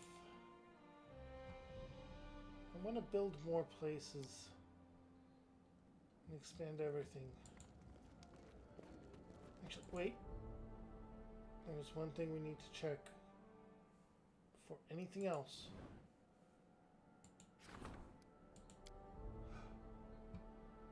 Oh, you can.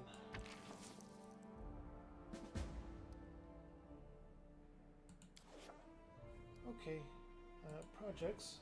Let's see. Trade agreement.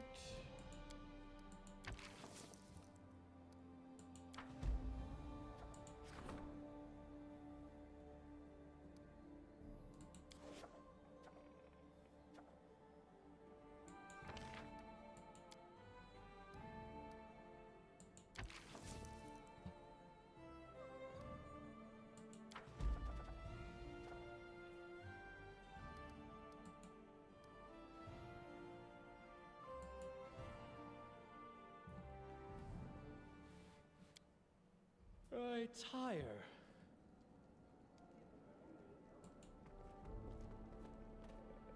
I'm going to go ahead and rest.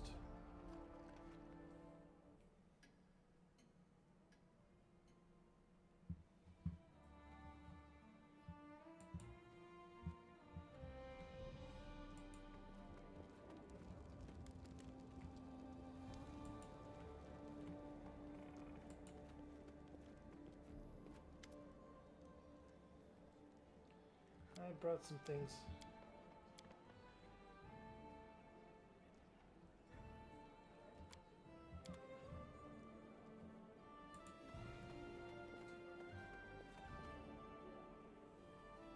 Into the main square.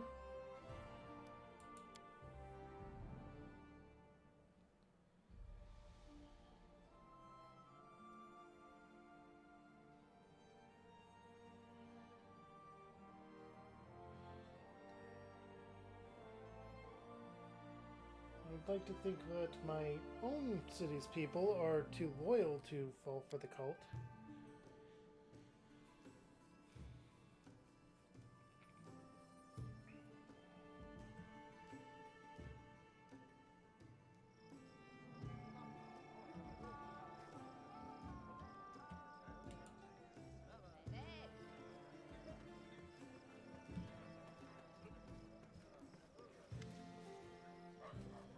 8 coins. 8? Look me in the eye, Honorable Hosta. Like black clouds hide the shining sun, that price steals the joy from my soul and the smile from my face. I would plump the moon from the sky for your smile, O beautiful daughter of the desert.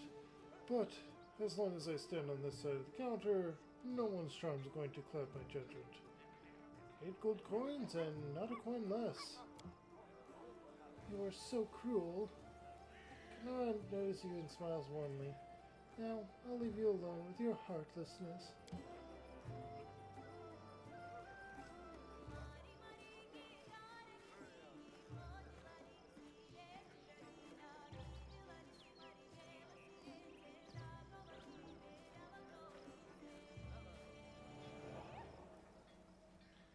Oh, Hassoff, shrewdest of merchants. I like it though. I like people who know which side of their bread is buttered. Kanara almost purrs with pleasure, looking around playfully. What were you haggling about? Some trinket. I don't even remember what it looks like. I was just haggling with Hassoff. It's like a little game of flirting.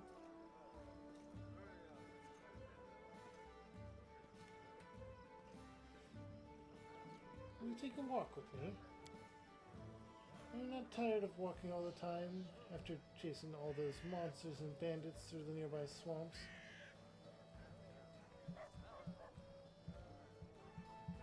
It's all because of a certain pretty tiefling lady. Nara trills with laughter. I especially liked the part about night. And you know what I think? But we mustn't freeze in the wind here. This northern weather could throw a storm our way any moment.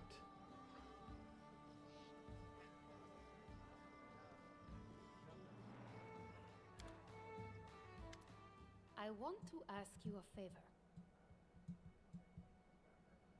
Oh, she stops and looks into the fire, its shadow and flames dancing on her face. She suddenly seems more serious than she was moments ago in the square. I can't believe I'm going to ruin such a wonderful moment with a serious conversation. But still, I think you're interested in me the way I'm interested in you. And if that's true, please keep everything that happens between us a secret from everyone, even your companions.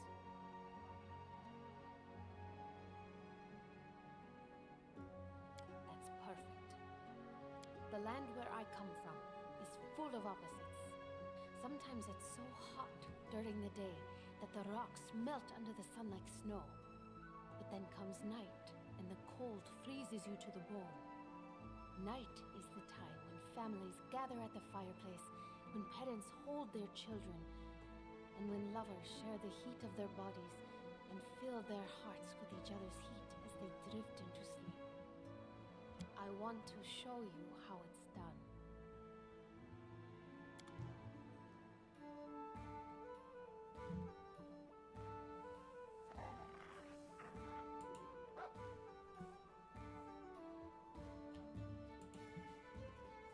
Well, apparently there are romantic options in this game. I was not not aware of, and interesting. I can't believe it. Look who it is. If it isn't the Baron himself. I thought gentlefolk don't hang around their subjects' homes. Elke slaps the young tiefling on the side of his head. Forgive him, your grace. He's got a big mouth, so big that when he comes to visit someone, his tongue enters first and talks rubbish for a few minutes before the rest of his head shows up. These two are trying to say that your visit is a great honor for us. How can we help you? Don't say that we can't. There are many things we can do. Just try us. How did you find out about the Disc of the Eclipse? Oh, that's some story. We were walking at night in complete darkness through an empty moonlit barren, and we got lost. Stumbled into a scary thicket. But then we saw light ahead, a witch's house. As soon as we went inside, she said we are dummies who couldn't watch our tongues and threw us out. And the Disc of the Eclipse? Well, we found out about that by accident. A peddler talked to us on the road and gave us an ancient chronicle where we read about it. We accidentally used the chronicle for kindling, but we remembered everything we read really well. Tell me about yourselves. Anytime. Yeah, if nothing else, we always have a lot of stories.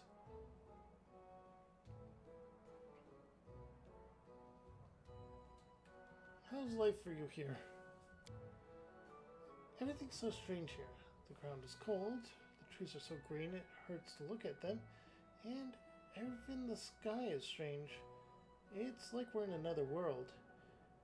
We find something new every day. It's great. It's a shame that it's so cold all the time, though. But then again, it keeps changing. Snow, rain, whirlwinds, storms and lightning. And after that, a rainbow. It's beautiful. And the people here in Quadria, everyone's face is either servile or arrogant. Everyone is looking for someone to bow to or look down on them. It's so different here. Everyone is their own master. Even the bandits on the high road. Of course, they'll take your boots off you, but with respect from one free person to another. Thank you for your answers. I have to go. Thanks for stopping by. If you need anything, just whistle.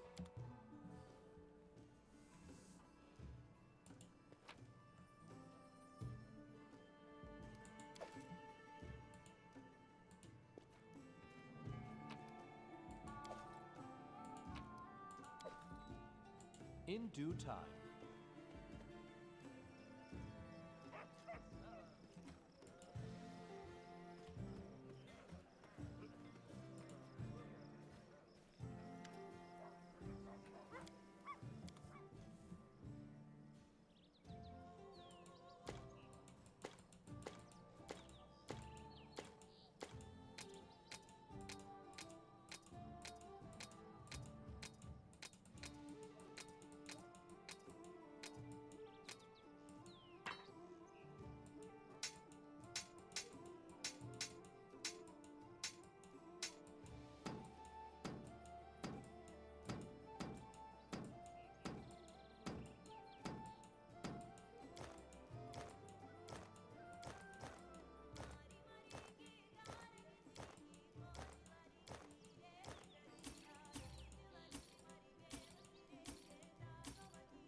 Alright, so that is all of the weapons and armor, taking up the most of our inventory limits.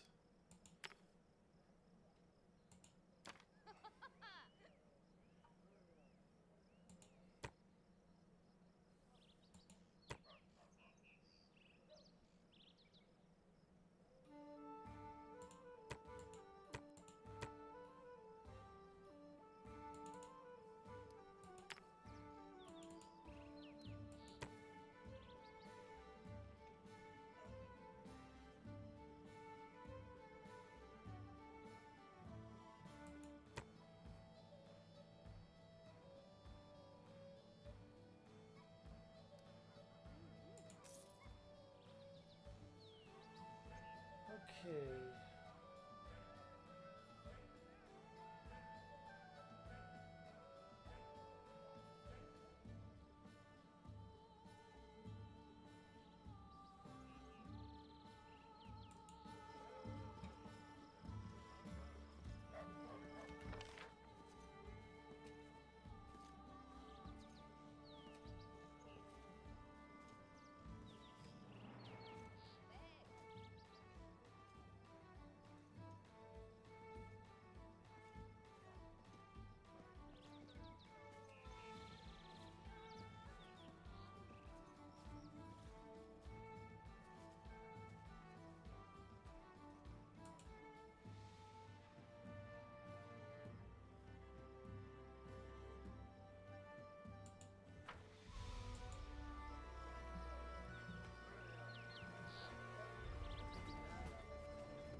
Okay, let's go to the tavern and check to see if we can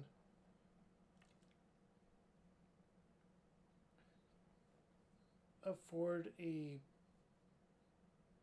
We don't even need one now, do we?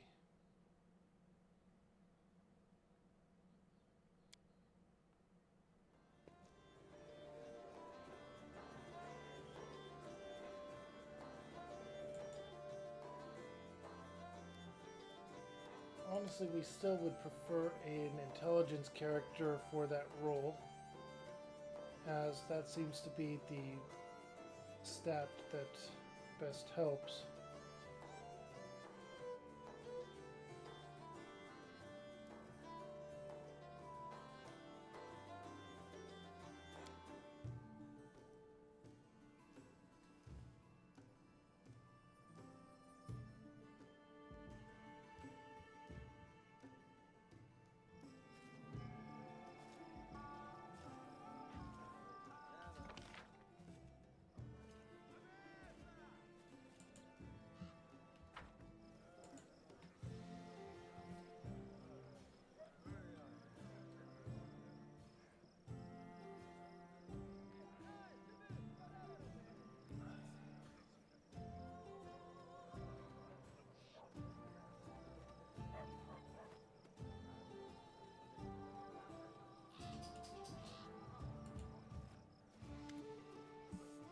Tristan's forehead is wrinkled, as if the priest is deeply puzzled. He's holding a piece of paper covered with writing. We're lucky to have met you. Meet Amelia, a loyal follower of the kingdom of the cleansed. Do you remember? We've recently been discussing this unusual initiative. The priest raises an eyebrow suggestively. Amelia was so kind as to tell me everything she and her friends are doing. Young Amelia turns her childishly round and freckled face and looks at you with clear green eyes. She wears a simple dress and a necklace made of dried ashberries, and is holding a stack of papers. The girl blushes at the priest's words. Please stay a moment.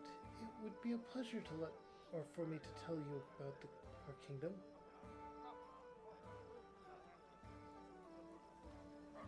What have you been discussing? We've been asking how Amelia came to the kingdom. What attracted her to this teaching? She suddenly blushes. There's someone in my family who followed the goddess's commandments. Soon I myself will enter the kingdom, and I hope that through loyal service and veneration I will prepare myself for the main test, which I have yet to endure. Tristan shakes his head. And your family don't mind that this will happen to you? Are they ready to sacrifice you to their goddess? Of course they are. To be one of the chosen, one of the cleansed, it is a great honor for each of us. But you're so young. Why hurry to leave this world before you have experienced it in full? It's wrong to think about yourself.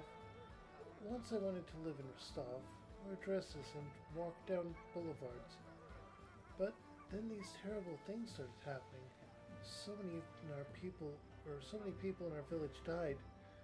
Amelia looks away. The goddess teaches that selfishness leads to trouble.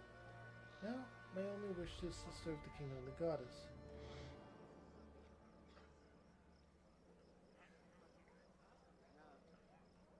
What did you find out about the kingdom, Talbot, or Tristan? Tristan leans gently towards Amelia. The kingdom of the cleansed is a brotherhood of those who believe in the great goddess, who promises salvation in return for cleansing. Forgive me, Amelia, if I'm missing any important details. Our mission is saving innocent souls from the curse that falls upon the heads of the undeserving. The goddess is ready to guard from evil anyone who kisses the ground and begs for mercy. Those who have rejected their sinful ways may enter the kingdom of the cleansed and pray for their speedy deliverance from worldly torments.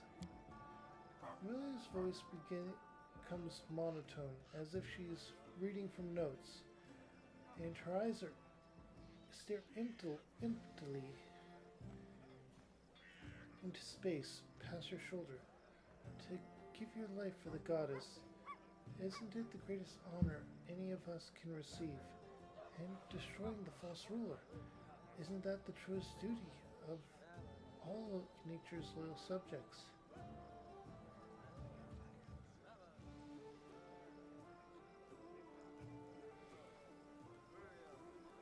Does your goddess have a name? Yes, but only the first faithful knows it. He is the high priest to whom the goddess appeared. He delivers her commandments and shows us her will. Through him, she lays open her design to clear the tormented ground, sending signs and opening doors to her creatures through the bodies of mortals. What false ruler are you talking about? Her eyes become round. The Baron cursed by the goddess. He is the source of all our woes. He will cast aside natural law and vandalize fields and forests. Tell me about the deliverance. Inhabiting this world where unhappiness and unfairness multiply taints the soul and turns it from the eternal kingdom of freedom and love granted by the goddess. But you can cleanse your sins by accepting her gift, a special goodness that sets the cleansed apart. Tristan closes his eyes. Goodness? What goodness could hide in a painful death?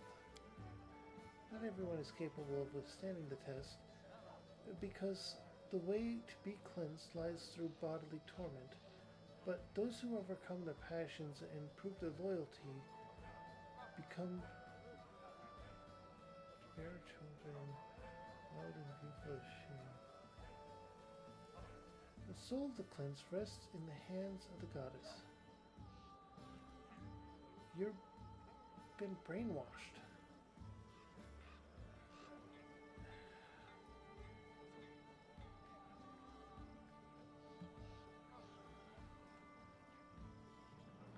I'm doing a lot of chaotic good actions, though. We need to stay on a neutral alignment to stay a druid. That's a tricky bit. Tristan looks at you fiercely, trying very hard to maintain a polite smile. You? It can't be. You're so polite, and Sir Tristan would hardly be friends with such a dreadful creature as the Cursed Baron. Okay, quick enough now. I see you have many questions. Please, take an invitation to our meetings. We meet at sunset in the appointed place, where we accept the sacrament from the first faithful himself. She hands you one of her leaflets. Soon another meeting will take place. Do come. You and Sir Tristan. Amelia looks at the priest dreamily and quickly blushes and looks down at her toes.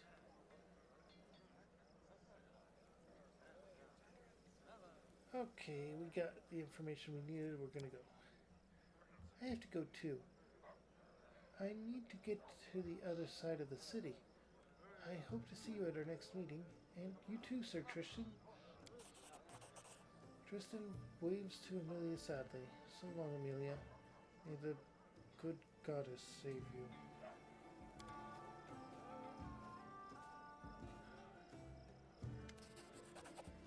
Tristan looks down at the leaflet he's still holding, his face sad. A meeting at the appointed place. There are even directions how to get there. Looks like it's time to visit this sacrament.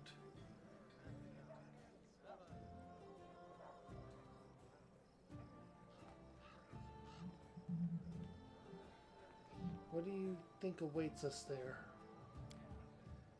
He looks tentatively into the distance. Whatever awaits, this mysterious first faithful will be there. Judging by his title, he's the one who invented this insane kingdom. I believe that talking to him will solve many of the riddles we face.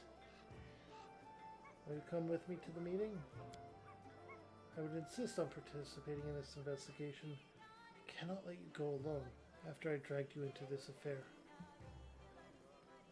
We have to go, Tristan.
Okay, we aren't as...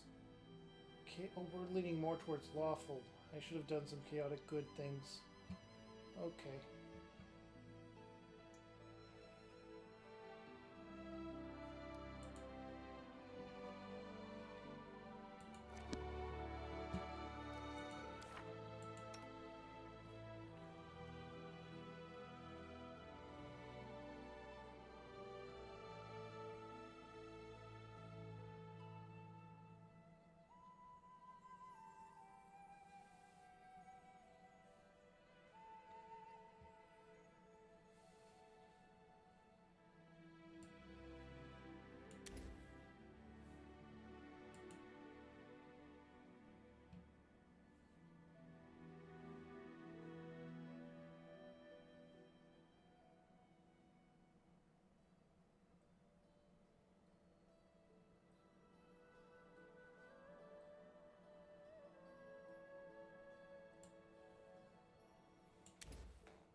Okay, so those can only be filled by, or can only go in the domain areas. That is, if they're not naturally cleric spells, it seems.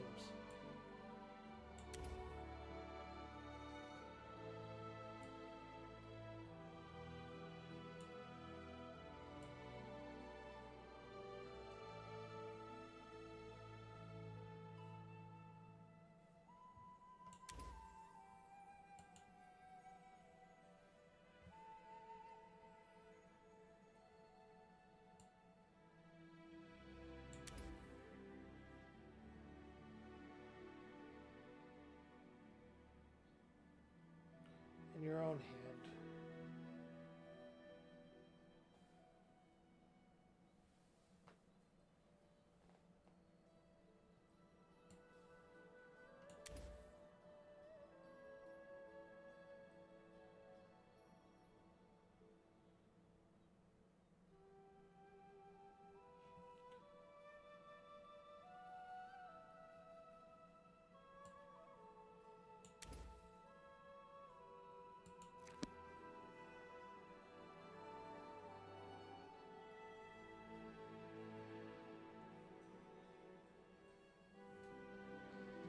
And to get to the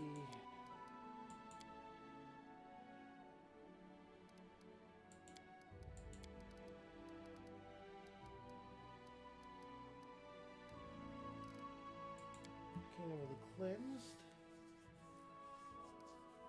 and the Cane lands.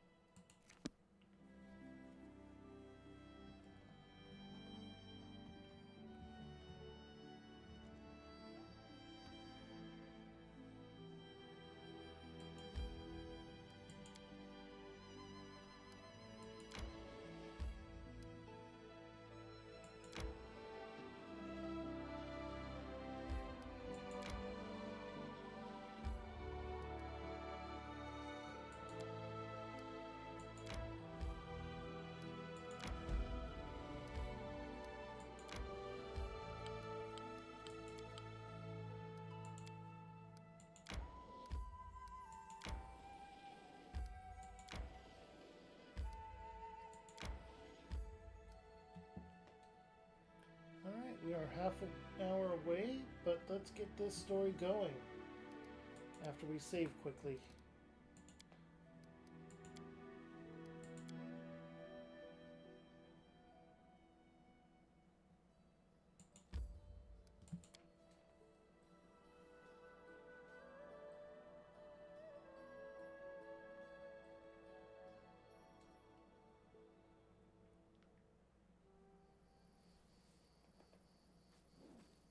And let's arrange our... I thought so. Okay, so...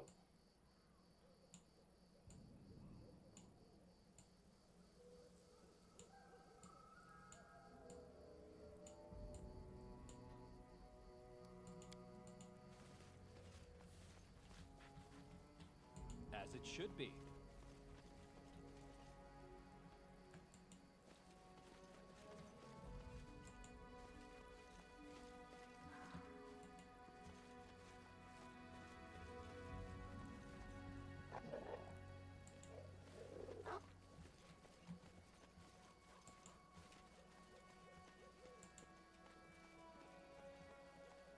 In due time.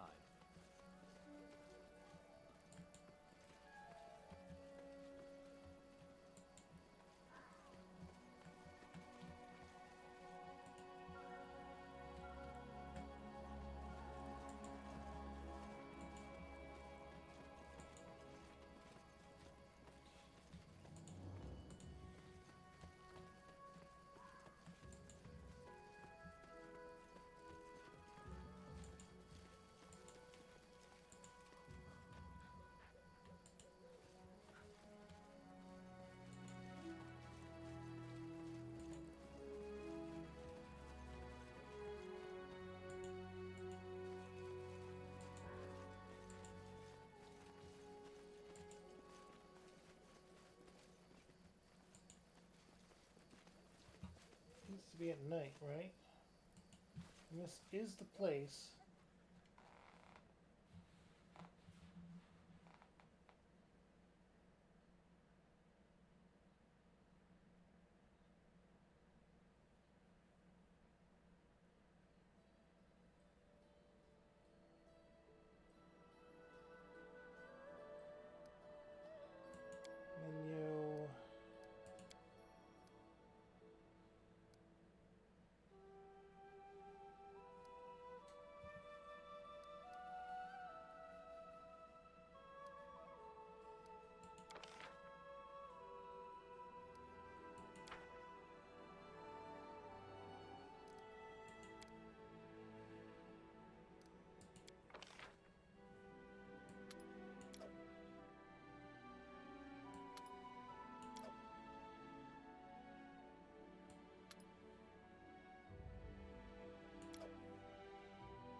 Let's You know, rest. the author of my favorite books was a follower of the Dawnflower.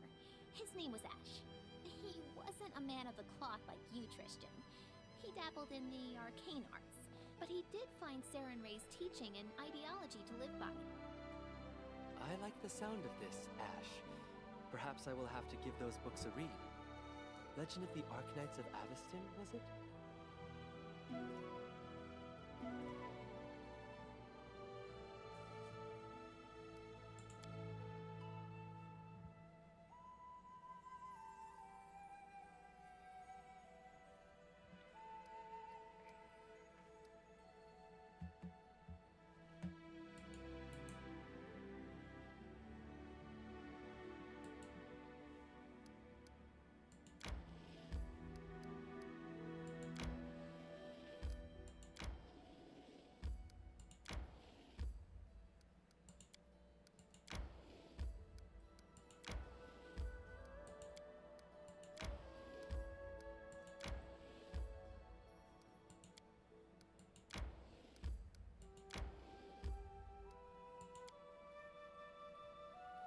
This should be night then.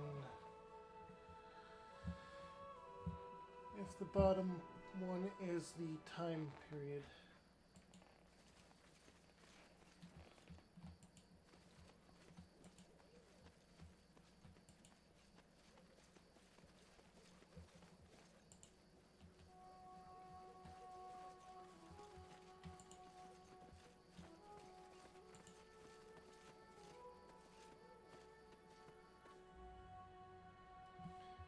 Okay, so not that. It has to be, it's the...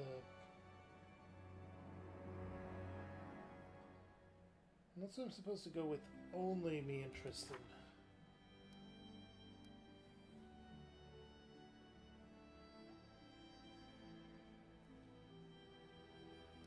Doesn't say anything about that.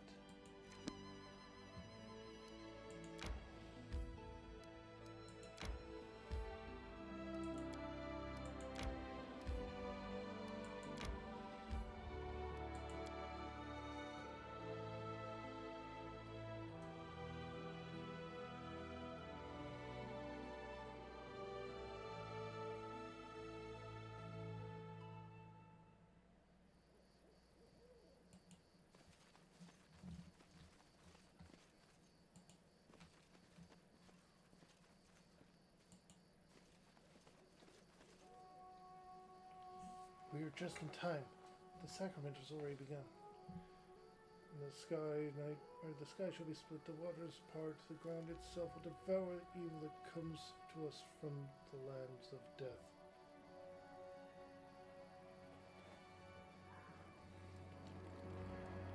Beware forest rulers, their foul waters and rotten locks. Or their foul walls and rotten locks will not hold or protect their home from the hindrance of nature's wrath.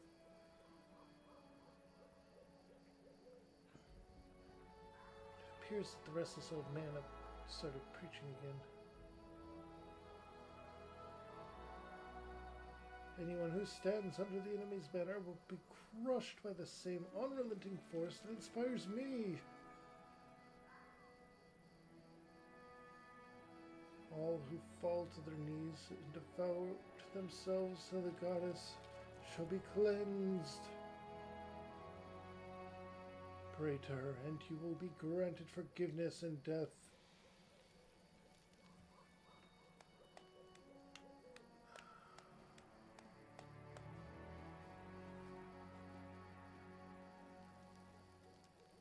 Brothers and sisters, good people, it is time for the sacrament.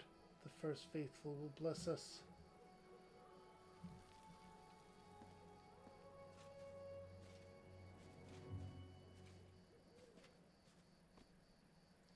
My subjects, servants of the kingdom of the cleansed, today is a special day, the day we have long prayed for.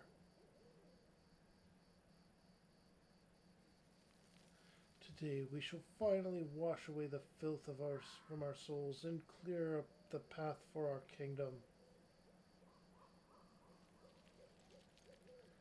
For today, the sacrament will end with the long-awaited sacrifice, which will please the goddess more than all our prayers.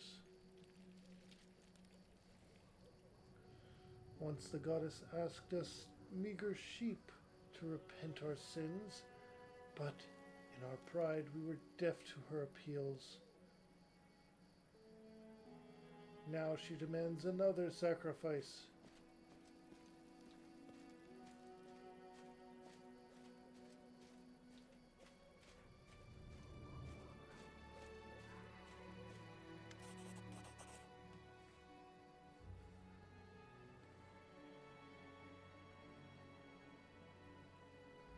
Okay. The face of the first faithful, lit by torches, looks like a horrible mask disfigured by rage and furious triumph. What do you say, Baron? Are you prepared to sacrifice your useless life for the people who you claim to care about?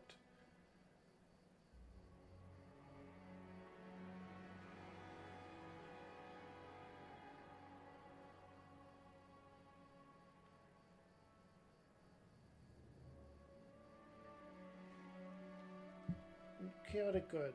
It's too late to offer peace and friendship, isn't it? Father, what are you doing? Stop!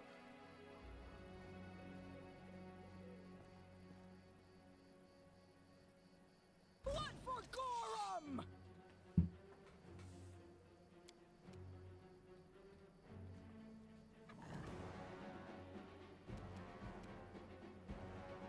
Taste my fury.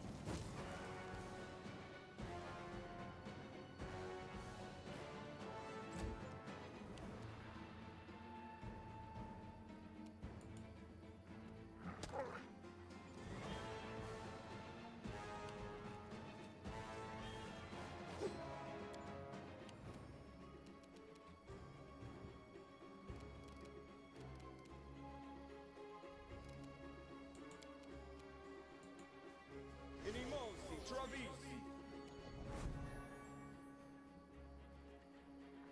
Your leader's already dead.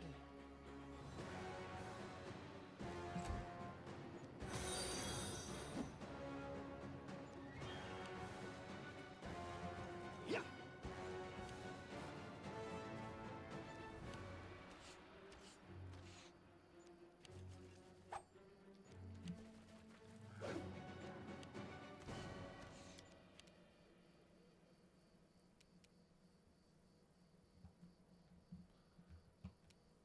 Okay. You have spells.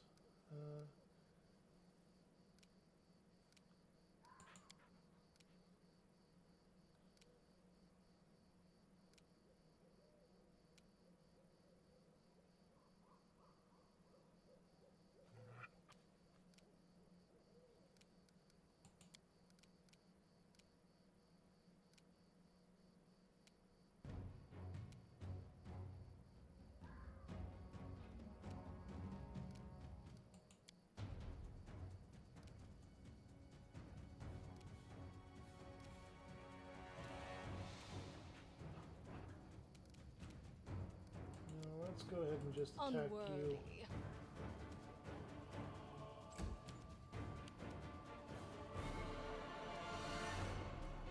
Tear them apart!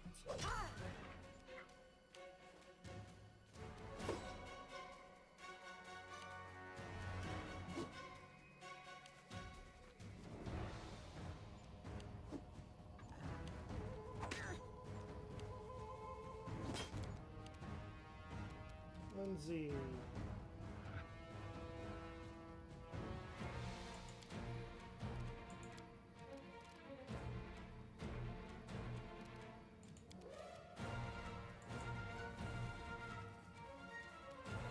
Heal and inspire competence.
spell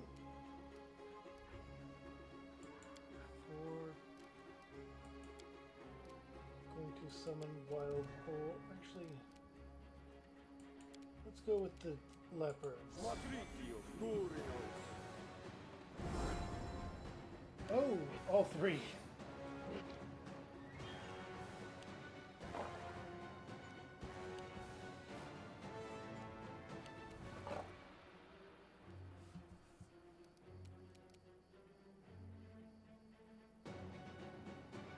Inimosi Travisi. Okay. Never had a chance.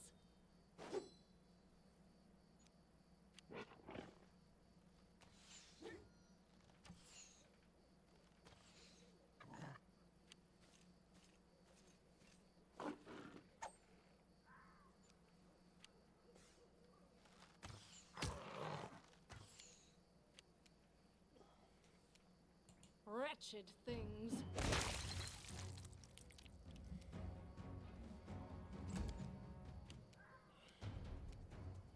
They go down!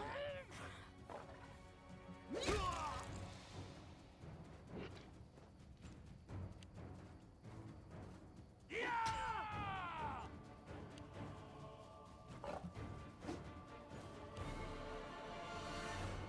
You have been feared. Some of them are really getting feared.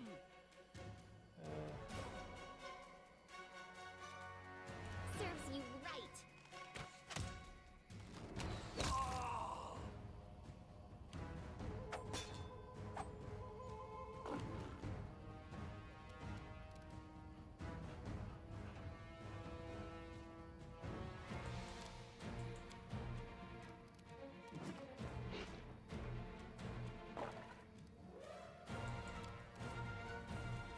Matricchio Furios.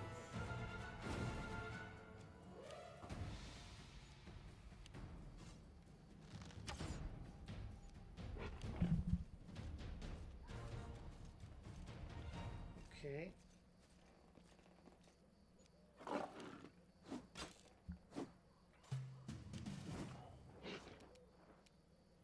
Burn!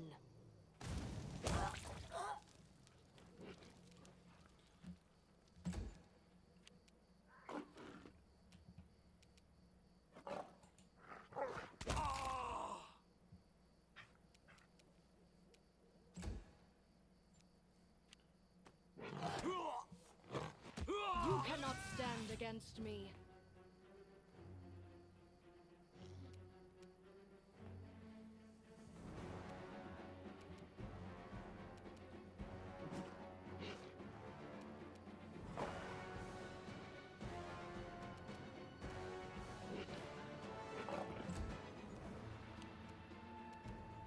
Jero wouldn't Despicable. stop.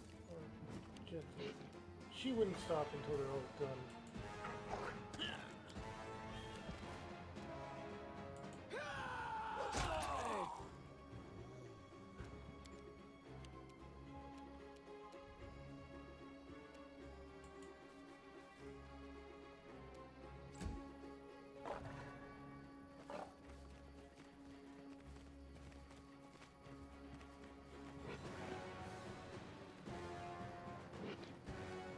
Damn it. The goddess will know of your betrayal.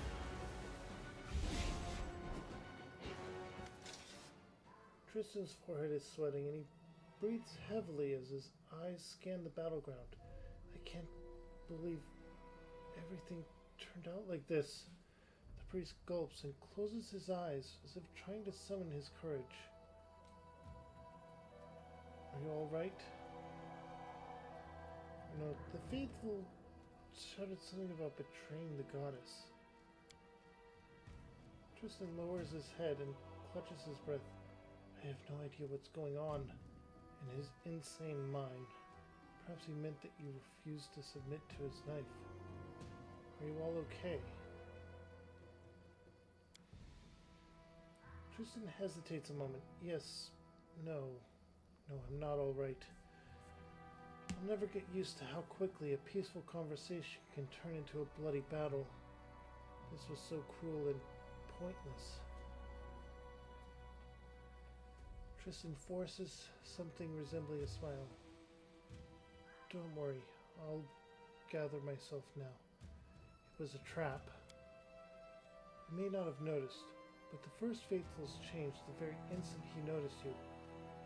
I think he's been preparing for our visit for a long time. The other cultists are getting away. Please, let them be. The leader is gone. Their friends are dead. They're just lost souls, led into temptation by a wicked leader. If we are to eradicate this affliction, we must find the first faithful.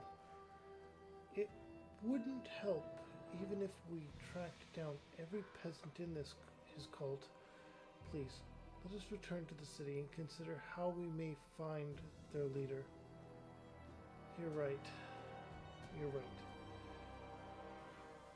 You're right, Tristan.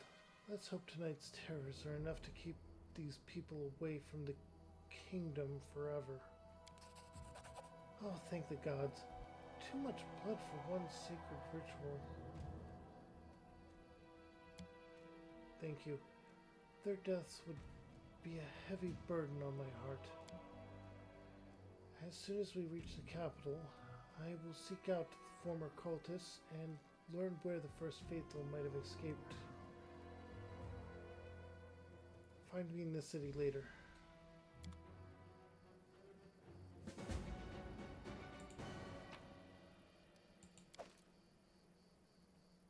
We're going to loot everything, by the way.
Okay.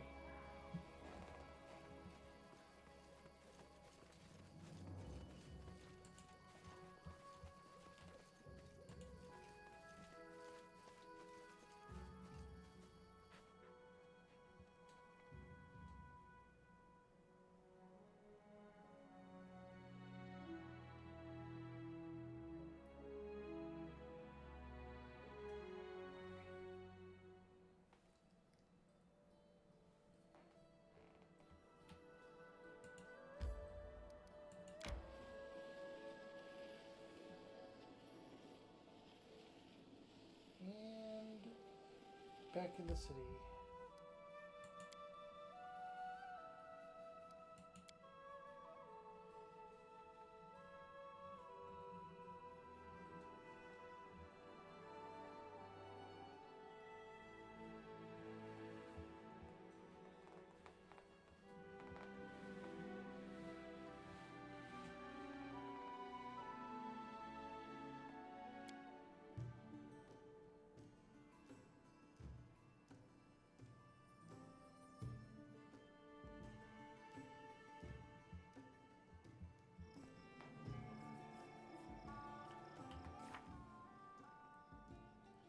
I don't have it fully in the neutral good notch right there, but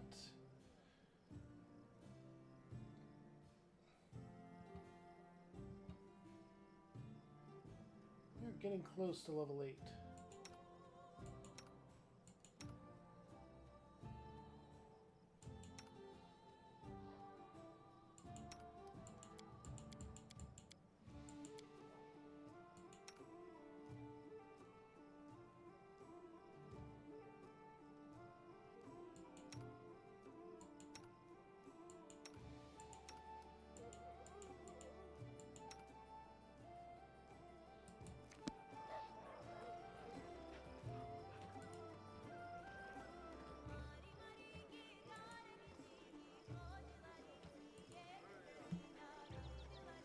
go ahead and sell what we can, then find Tristan.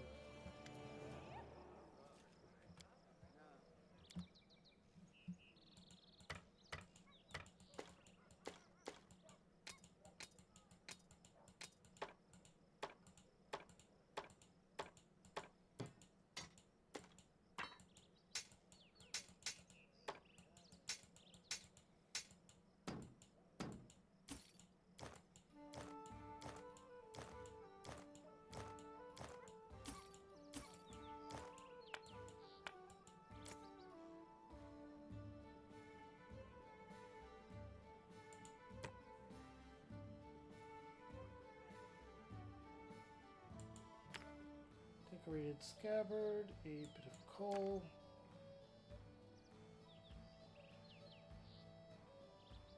Grinding stone, gold powder.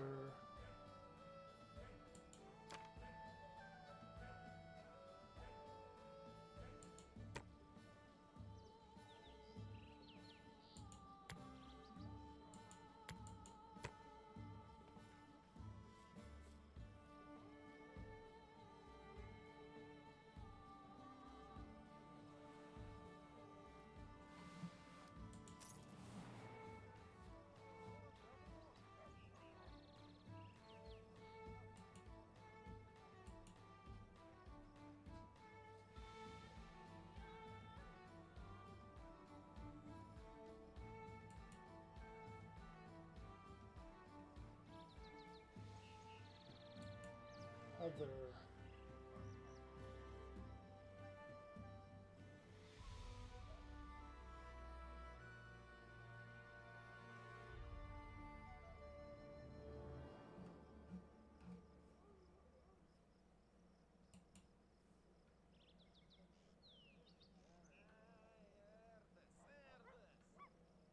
weapons, shield, armor.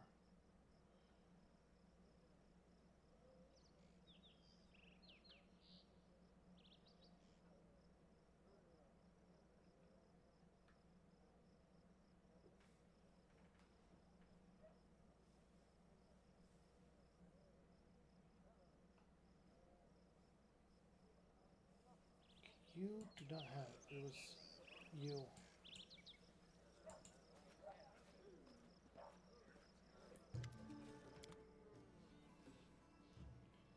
Yeah, you have a bunch of stuff.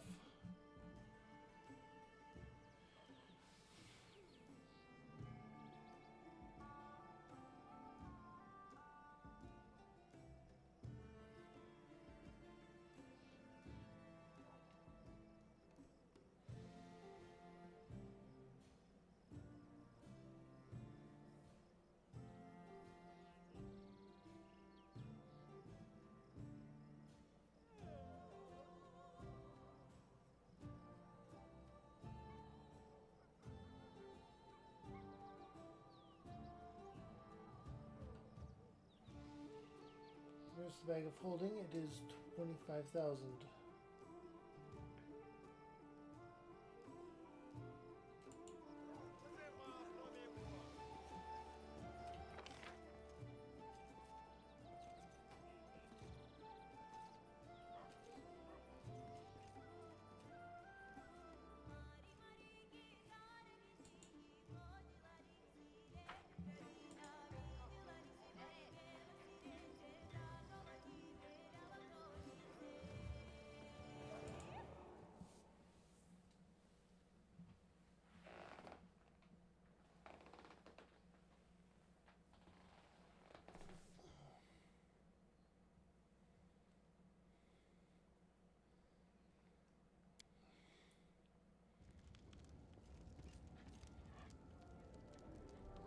Huh?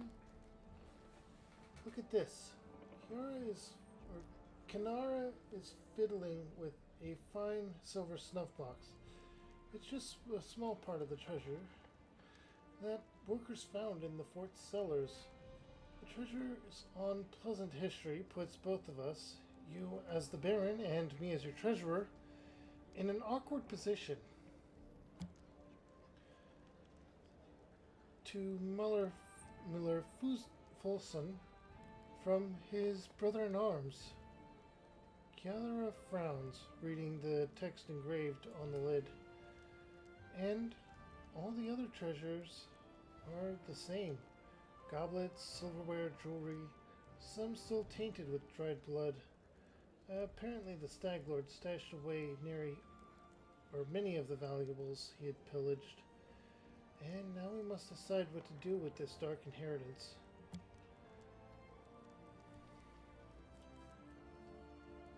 We can't keep it. If we do, we'll admit we're not a legitimate power, but just another gang of thieves. On the other hand, how are we ever going to find this Fulson and all the other poor victims? How many of them still live? I suggest we use the treasures to restore the villages decimated by the Stag Lord. That will be good for the state, and at the same time will strengthen the reputation as a fair ruler.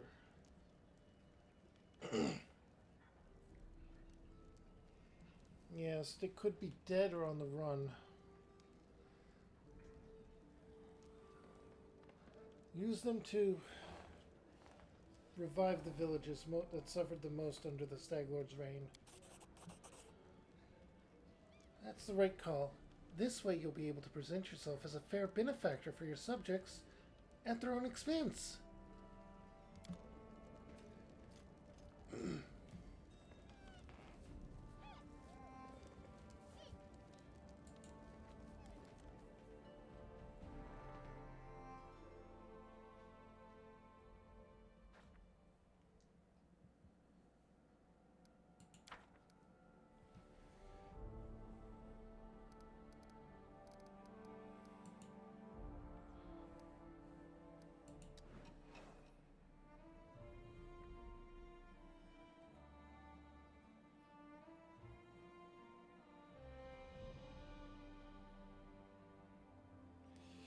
The gambler failed.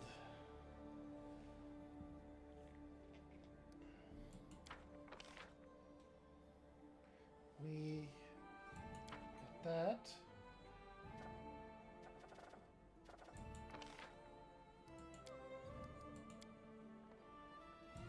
Insufficient funds for a lot of it.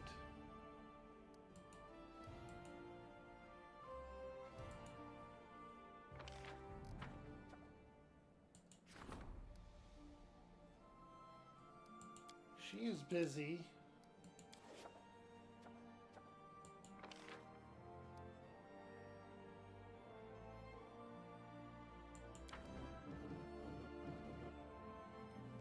What the?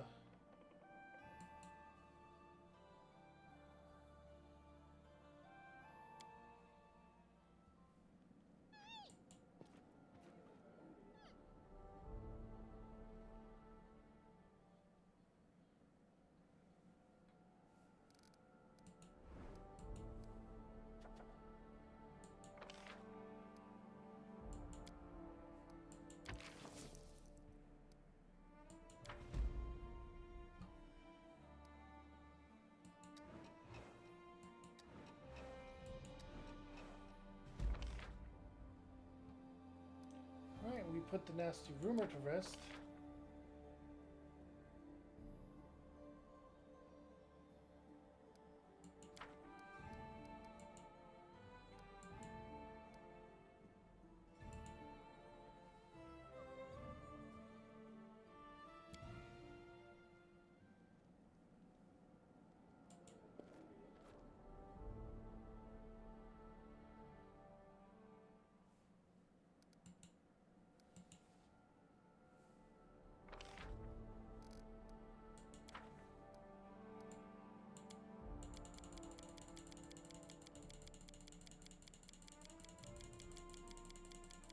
Let's just buy as much build points as we can for now.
regions. Clean the southern South Nile marshes.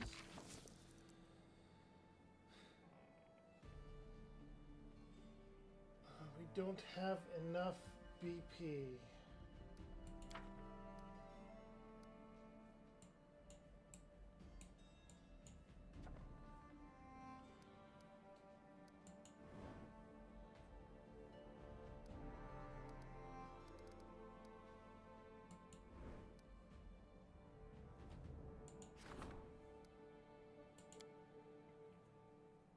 Is there anything we can build here?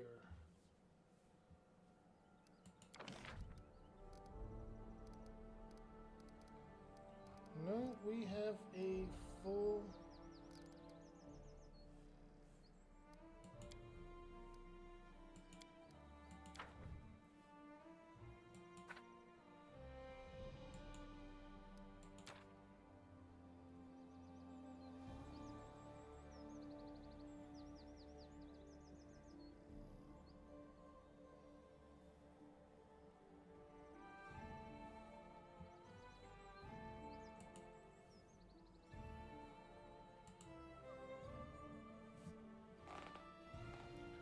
We should be able to up it into a town before too much longer, right?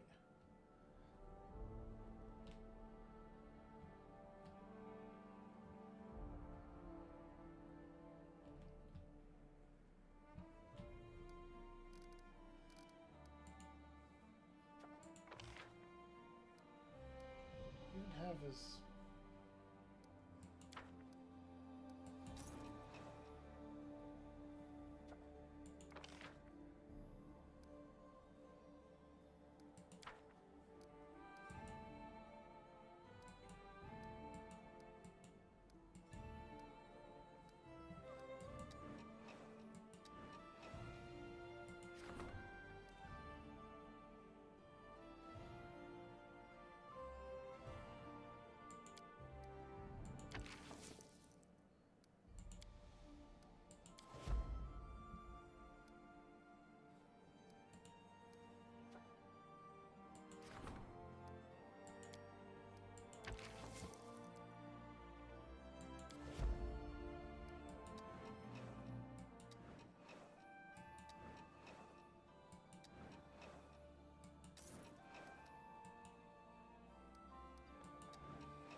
Excellent.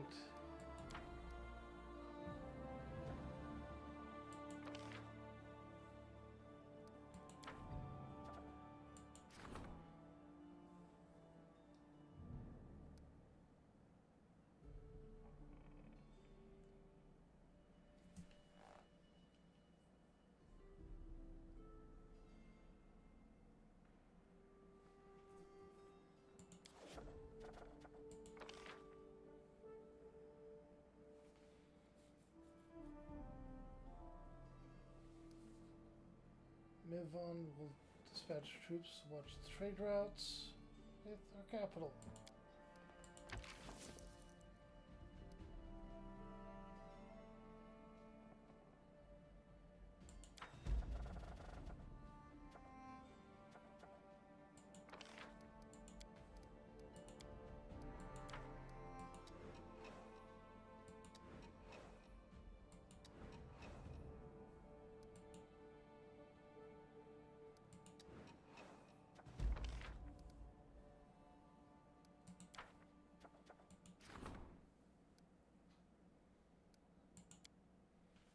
Yeah, another traveler in the throne room. This will be the last event we handle today.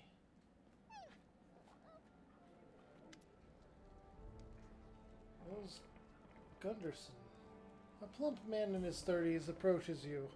His hair is untidy. Road dust covers his worn clothes, and his boots have seen better days.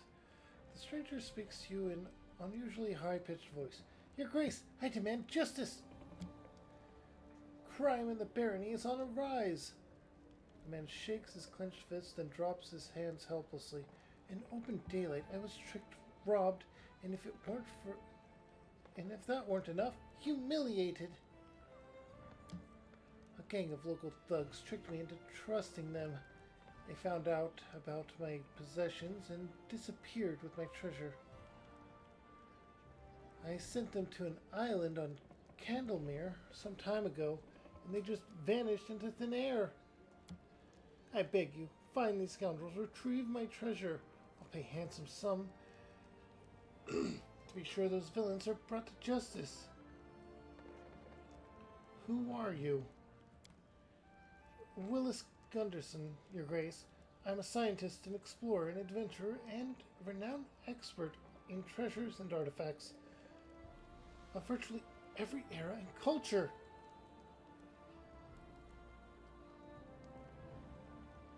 We needed someone like him. Tell me about those who tricked you. They were a trio. I hired them to retrieve my possessions from Candlemare's Island. Turned out to be a bunch of tricksters. You must know the place. It's in the center of the lake, with the ancient temple ruins. So they took my money, jumped into the boat, and then whoosh, gone with the wind. So many days have passed, and not a single word from them. And they had the nerve to call themselves a paladin and a cleric. Scum is what they truly are.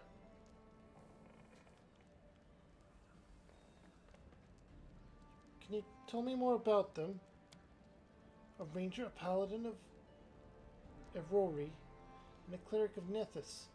You know, that two-faced god? Frankly speaking, that one gave me the creeps from the very beginning. Half of those servants of Nethys are real psychos. Today they agree to help you, tomorrow they change their mind at the drop of a hat. And this one played his tricks on me too. Paladin and cleric who willingly took a job running errands for you. It sounds strange if you ask me. He mulls over your words for some time. You know, Your Grace, when I mentioned the old temple, they exchanged a glance, like I was talking about some hidden treasure. I was such a fool. I should have realized from the start that they had their own agenda. Let's get back to the other questions. You don't seem like a local. Why would you keep these possessions of yours on the island in the middle of Candlemere Lake? He bites his lip as if caught doing something wrong. Well, you see, these aren't exactly my possessions right now. It's just, I learned from the locals about the ruins of an ancient temple on the island, and everyone knows where there's a temple, there's always the hope of some treasure. He rubs his palms. Correct me if I'm wrong, but I believe that some sacred relics from the temple of an unknown deity belong to you. Which deity was the temple dedicated to? Who cares? He interrupts himself with a sigh. I don't know. I never asked. All I heard is that long ago, the locals used to perform some rituals there, dedicated to some ancient deity. This could be the lead we need. I guess that's all I need to know about the island.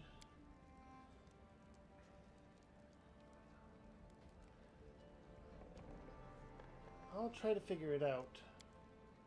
He sighs relieved. Praise Desna. Don't let those scoundrels leave with my treasure. If you manage to learn something new, please let me know. I'm staying in the tavern in the center of town. That's where I'll wait for your good news, or for good news. He bows and steps back from you without straightening back up.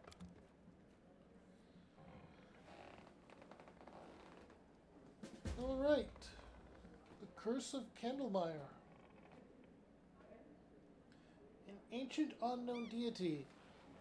We're dealing with something similar already, so there's probably parallel, right? But for now, let's go ahead and call it for today. Thank you for dropping by, and I very much appreciate anyone who actually stuck around or who dropped in at all. And if you're watching this on YouTube, I appreciate you too. Make sure to drop a like, comment, and subscribe down below if you're on YouTube, and drop me a follow if you're here on Twitch. If you are on YouTube and you stuck around this long, check out this playlist of mine if you enjoyed my stuff, where I'm playing a different game entirely. Or, if my stuff's not for you, but you stuck around because you just had it going while you were cooking or something, then here, this is a video that YouTube thinks you'll like. Bye!